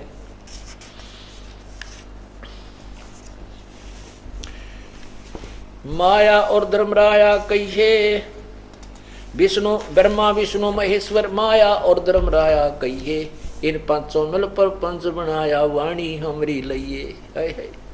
ब्रह्मा विष्णु महेश, माया ये दुर्गा, और धर्मराय इस निरंजन को भी कहते हैं, काल को, क्योंकि इसने कहा था मैं धर्म का राज करूंगा, सत्य का राज करूंगा, मैं जैसा कर्म कोई प्राणी करेगा उसका वैसा ही फल दूंगा, कोई परिवर्तन कोई फेरबदल नहीं करूंगा। तो इसने कर्म ही उल्टे ला दिए हमारे करवाने के लिए, जैसे तप करो तप करो, अब जैसा कर्म करे वैसा फल दे देता है। तो यहाँ क्या बताते हैं, ब्रह्मा विष्णु महेश्वर माया और धर्मराया कहिए, इन पांचों मिल पर पंच बनाया वाणी हमरी लइए। इन पांचों ने मिलकर ये तुम्हें फंसा रखा है। जैसे गीता जी अध्याय नंबर 7 के मंत्र 12 से 15 में तो ज्योति निरंजन ब्रह्मा विष्णु महेश को दोषी बनाकर आप अलग हो गया, कहता है ये त्रिगुणमयी माया बड़ी खतरनाक है, ये जीव को उलझाए रखती है। और परमात्मा कहते नहीं, ये भी आपको अधूरा ज्ञान बता रहा है, ये पांचों मिलकर तुम्हें फंसा रहे हैं। हमारी वाणी को लहना, लहना माने लहिए यानी समझ जाना। जैसे संकेत के तू संकेत को ही पकड़ लेना, उसको लहना माने बड़ी सावधानी से ध्यान पूर्वक विचार करना। ब्रह्मा विष्णु महेश्वर माया और धर्मराया कहिए, इन पांचों मिल पर पंच बनाया वाणी हमरी लइए। हमारी वाणी को हमारे ज्ञान को समझना, ध्यान से सुनना। इन पांचों मिल जीव अटकाए, युगन युगन हम आन छुटाए। इन पांचों ने मिलकर जीव फंसा रखे हैं और युग युग में आकर के कबीर परमात्मा कहते हमने इनको छुटवाया, इनको सच्चा ज्ञान बताया और अपने भगवान की जानकारी दी जो कति छुपा रखी थी। इन पांचों में जीव अटकाए, हम युगन युगन हम आन छुटाए। बंदी छोड़ हमारा नामम, अजर अमर है अस्थिर ठामम। बंदी छोड़ हमारा नामम, हमारा नाम बंदी छोड़ है, कबीर साहब कहते हैं। और यजुर्वेद 5वें अध्याय के 32वें श्लोक में लिखा कि कबीर अंगारी असी बंभारी असी। अंगारी माने पापों का शत्रु यानी पाप नाश करने वाला, और बंभारी माने बंधनों का शत्रु, कर्मों के बंधन का नाश करने वाला। बंदी छोड़ वो कबीर परमात्मा है, कबीर असी। पीर पैगंबर कुतुब ओलिया, सुर नर मुनिजन ज्ञानी। इत्या को तोरा ना पाया, ये जम के बंधे परायणी। पीर पैगंबर कुतुब ओलिया और ये सुर देवता मुनिजन और ये ज्ञानी, इनको तोरा पाया नहीं, ये तो काल के बंधे प्राणी। ये तो काल के ही जाल में उसी डोरी में बंधे रहे। सुर नर मुनि जन 33 करोड़ी, सब बंधे सभी निरंजन डोरी। काल के ही रस्से से बंधे हुए हैं, वही इनको जैसे नचाता है ये नाच रहे हैं, क्योंकि इनको तत्व ज्ञान नहीं था। ब्रह्मा विष्णु महेश को पूर्ण ज्ञान नहीं है, तो आम पुजारी को, हिंदू धर्म के जो ज्ञाता और विद्वान पुरुष ऋषि महर्षि, वो कहां से लाएंगे वो ज्ञान? तो वो ज्ञान तो पूर्ण परमात्मा ने स्वयं आकर बताया। वो कहते हैं युगन इन 500 मिल जीव अटकाए, युगन युगन हम आन छुटाए। छुटाए ऐसे जाएगा, तत्व ज्ञान बताया जाएगा, फिर आपकी आस्था यहाँ से हट जाएगी, उस परमात्मा के पाने की चाह बढ़ जाएगी। जैसे गीता जी अध्याय नंबर 2 के श्लोक 46 में कहा है कि अर्जुन, जैसे बहुत बड़े जलाशय की प्राप्ति के उपरांत उस छोटे जलाशय में जैसी आस्था प्राणी की रह जाती है, ऐसी ही उस तत्व ज्ञान के आधार से पूर्ण परमात्मा की महिमा से परिचित हो जाने के उपरांत अन्य भगवानों में आपकी आस्था इतनी ही रह जाएगी। जैसे पहले ये सिंचाई के साधन ना कोई ट्यूबवेल थे और न ही ऐसी कोई व्यवस्था नहरों की थी, केवल तालाब, बहुत बड़े तालाबों के आश्रित रहते थे, उसी से सिंचाई करते थे, उसी से पीते थे, उसी से पशुओं को पिलाते थे। और वो जलाशय छोटे जो होते हैं, जोहड़, वो यदि 1 वर्ष वर्षा ना हो तो वो सूख जाते हैं, समाप्त हो जाते हैं, वो पर्याप्त नहीं होते। उसके स्थान पर एक बहुत बड़ी लेक मिल जाए, झील, जो 10 वर्ष भी वर्षा ना हो तो भी जल उसका समाप्त ना हो, और उस जलाशय के, उस बड़ी झील लेक की प्राप्ति हो जाने के उपरांत आपकी श्रद्धा उस जोड़ में, उस छोटे तालाब में जैसी रह जाएगी। वो छोटा तालाब बुरा नहीं लगता क्योंकि उसमें भी जल है, लेकिन वो अस्थायी है, वो हमें सदा सुखी नहीं कर सकता। और उस झील की प्राप्ति हो जाने के बाद, दरिया के मिल जाने के उपरांत, फिर हम निश्चिंत हो जाते हैं कि अब इसका जल कभी नष्ट नहीं होगा, और अपना डेरा वहां से उठाकर उसके साथ किनारे पर लगा लेते हैं। तो ऐसे ही इस पूर्ण परमात्मा की प्राप्ति के ऊपर, की ज्ञान के ऊपर प्राप्ति के उपरांत इसकी महिमा से परिचित हो जाएंगे कि हम कभी नहीं मृत्यु होगी, हमारे को कोई कष्ट नहीं होगा, और साधना करनी है भगवान की, तो क्यों ना हम ये साधना करें जिससे हम पूर्ण मोक्ष प्राप्त करें। तो ऐसे ही ब्रह्मा विष्णु महेश हमने बुरे नहीं लगेंगे, क्योंकि ये भी राहत देते हैं, पर ये खुद भी सूख जाएंगे, ये भी, आप भी मरेंगे, ये आप भी नाशवान हैं। तो हमने उस अविनाशी परमात्मा की प्राप्ति के लिए प्रयत्न करना चाहिए, और उसी को प्राप्त करके हम सुखी हो सकते हैं। सो पीर पैगंबर कुतुब ओलिया, सुर नर मुनि जन ज्ञानी, इतना को तो रा ना पाया ये काल का बंधे प्राणी।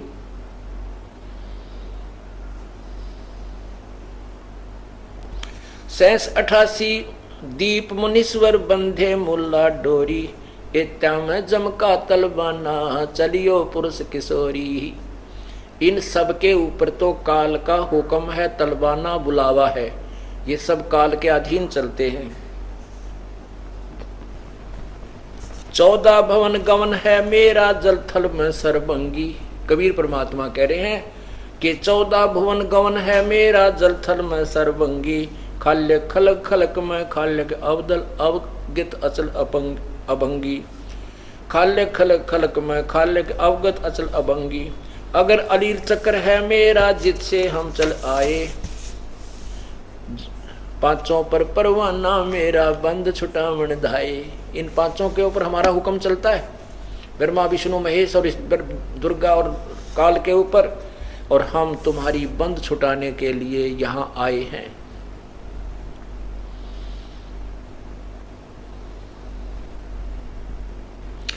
जहां ओंकार निरंजन नाही, ब्रह्मा विष्णु शिव नहीं जाहे, जहाँ करता नहीं जान भगवाना, काया माया पिंड न प्राणा, 5 तत्व 3 गुण नाही, जोरा काल उस द्वीप न जाही।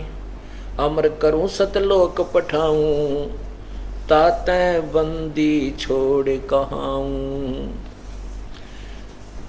फिर क्या बताते हैं, माया आदि निरंजन भाई अपने जाए आप खाई। ब्रह्मा विष्णु महेश्वर चेला ओहंग सोहंग का है खेला। शिखर सुन में धर्म अन्यायी जिन शक्ति डायन मैल बठाई। लाख ग्रासै नत उठ दूती माया आद तकत की कूती। 1.25 लाख घड़िए नत भांडे अंसा उत्पत्ति पर ले डांडे। ये तीनों चेला बटपारी ही सिरजे पुरुषा सिरजी नारी। अब क्या बता रहे हैं कि माया और आदि माया प्रकृति और ज्योति निरंजन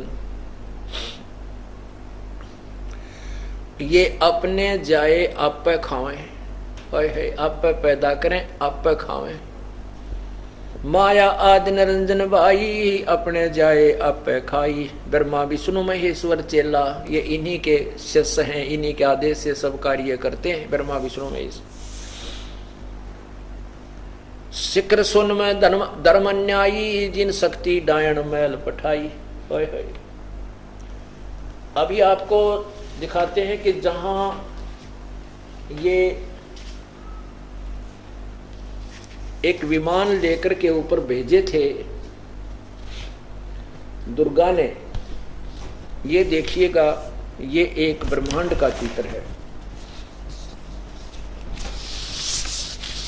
ये एक ब्रह्मांड का चित्र है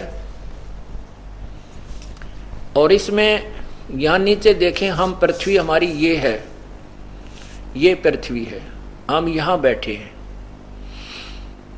नीचे ये पाताल लोक है और ये इधर देखो ये है श्री शिव जी का लोक अलग से पृथ्वी से अलग। ये है श्री ब्रह्मा जी का लोक और ये है श्री विष्णु जी का लोक। और ये इधर है कोमन स्वर्ग, ये स्वर्ग है जिसका इंद्र स्वामी होता है, प्रधान है। फिर भी इन तीनों देवताओं की प्रभुता इन तीनों लोकों में। अब ये है ब्रह्मलोक, ये सारा ये देखिएगा ये ब्रह्मलोक है जो अलग से अंडे जैसा दिखाई देता है। तो इसमें पहुंचे ये पहले, यहाँ नकली एक सतलोक है, कालना बनाया हुआ है। ये नकली ये महाइंद्र का द्वीप है। फिर ये नकली सतलोक, नकली अलखलोक, नकली ये अगमलोक, नकली अनामी लोक। अब इसे ऊपर देखो, यहां पर है वो काल भगवान जो 3 रूपों में रहता है। एक ब्रह्मा और देखा, ये एक ब्रह्मा और देखा, एक शिव जी और देखा, एक विष्णु और देखा।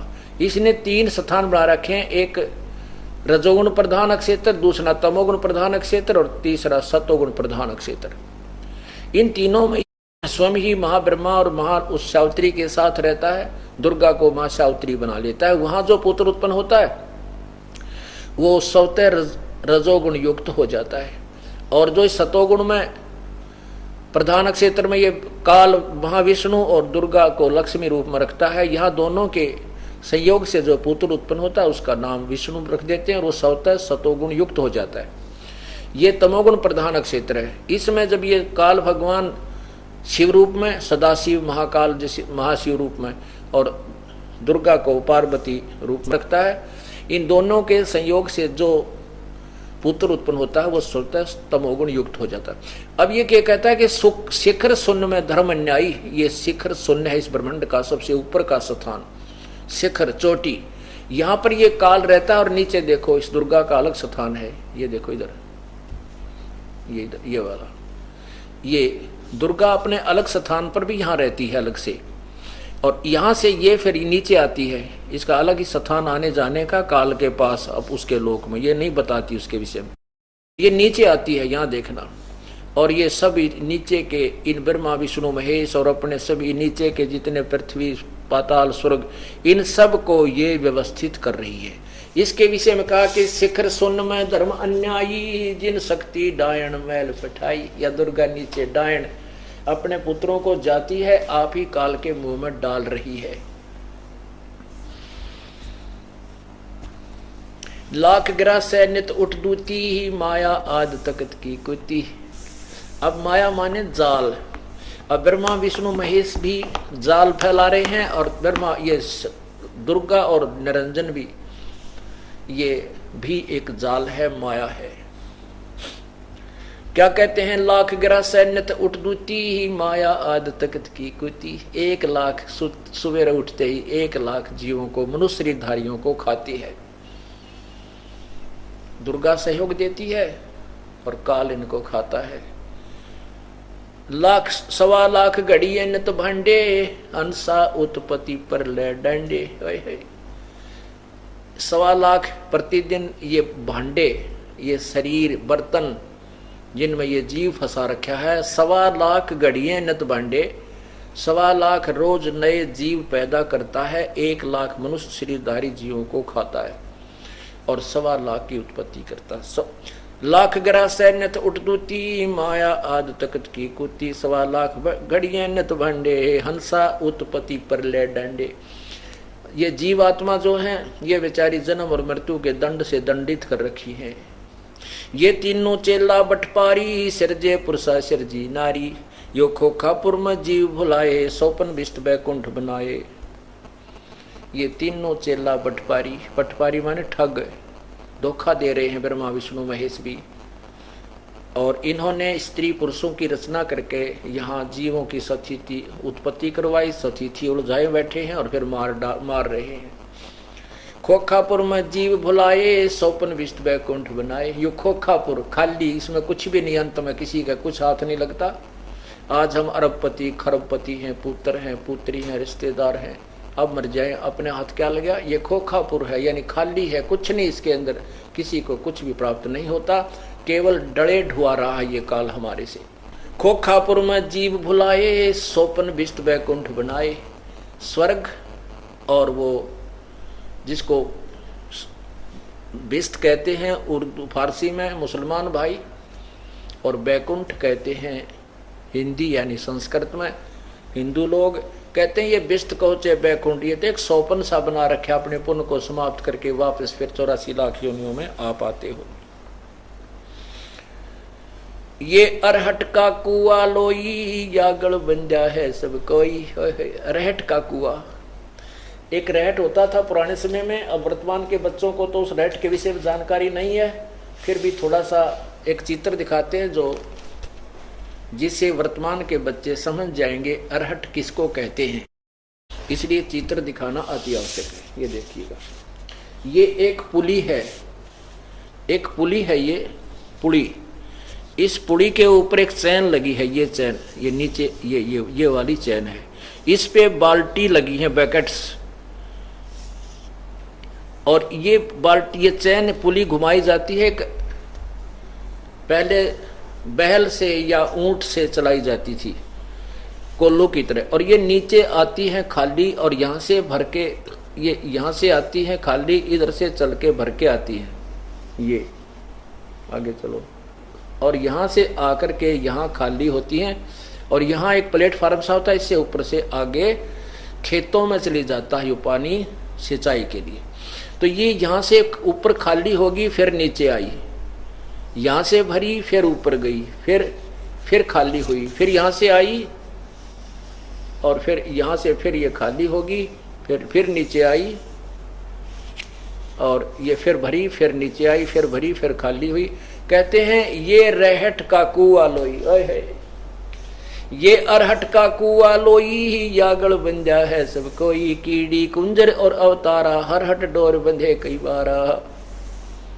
जैसे ब्रह्मा विष्णु महेश भी मरेंगे। 7 ब्रह्मा की मृत्यु के बाद एक विष्णु की मृत्यु, 7 विष्णु की मृत्यु के बाद एक शिव की मृत्यु, और 70,000 जब शिव मर जाएंगे तो एक ब्रह्मांड में एक इस काल भगवान की मृत्यु। इसलिए गीताध्याय नंबर 4 के श्लोक 5 में कहा कि अर्जुन तेरी और मेरी बहुत से जन्म हो चुके, तू नहीं जानता मैं जानता हूं। अध्याय 4 के ही 9 श्लोक में कहा कि मेरे जन्म और कर्म अलौकिक हैं। अब ज्यादा डिटेल यहाँ नहीं, अब यही बताना चाहेंगे। कीड़ी कुंजर और अवतारा, ये अरहट डोर बंधे कई बारा। शेष महेश गणेश्वर ताही, हर हट डोर बंधे अब सब आही। शुक्रादिक ब्रह्मादिक देवा, हर हट डोर बंधे सब खेवा। ये कोटिक करता फिरता देखा, हर हट डोर कहूँ सुन देखा। ये चतुर्भुजी भगवान कहावे, हर हट डोर बंधे सब आवे। ये है खोखापुर का कुआ, इसमें पड़ा सो निश्चय मुआ।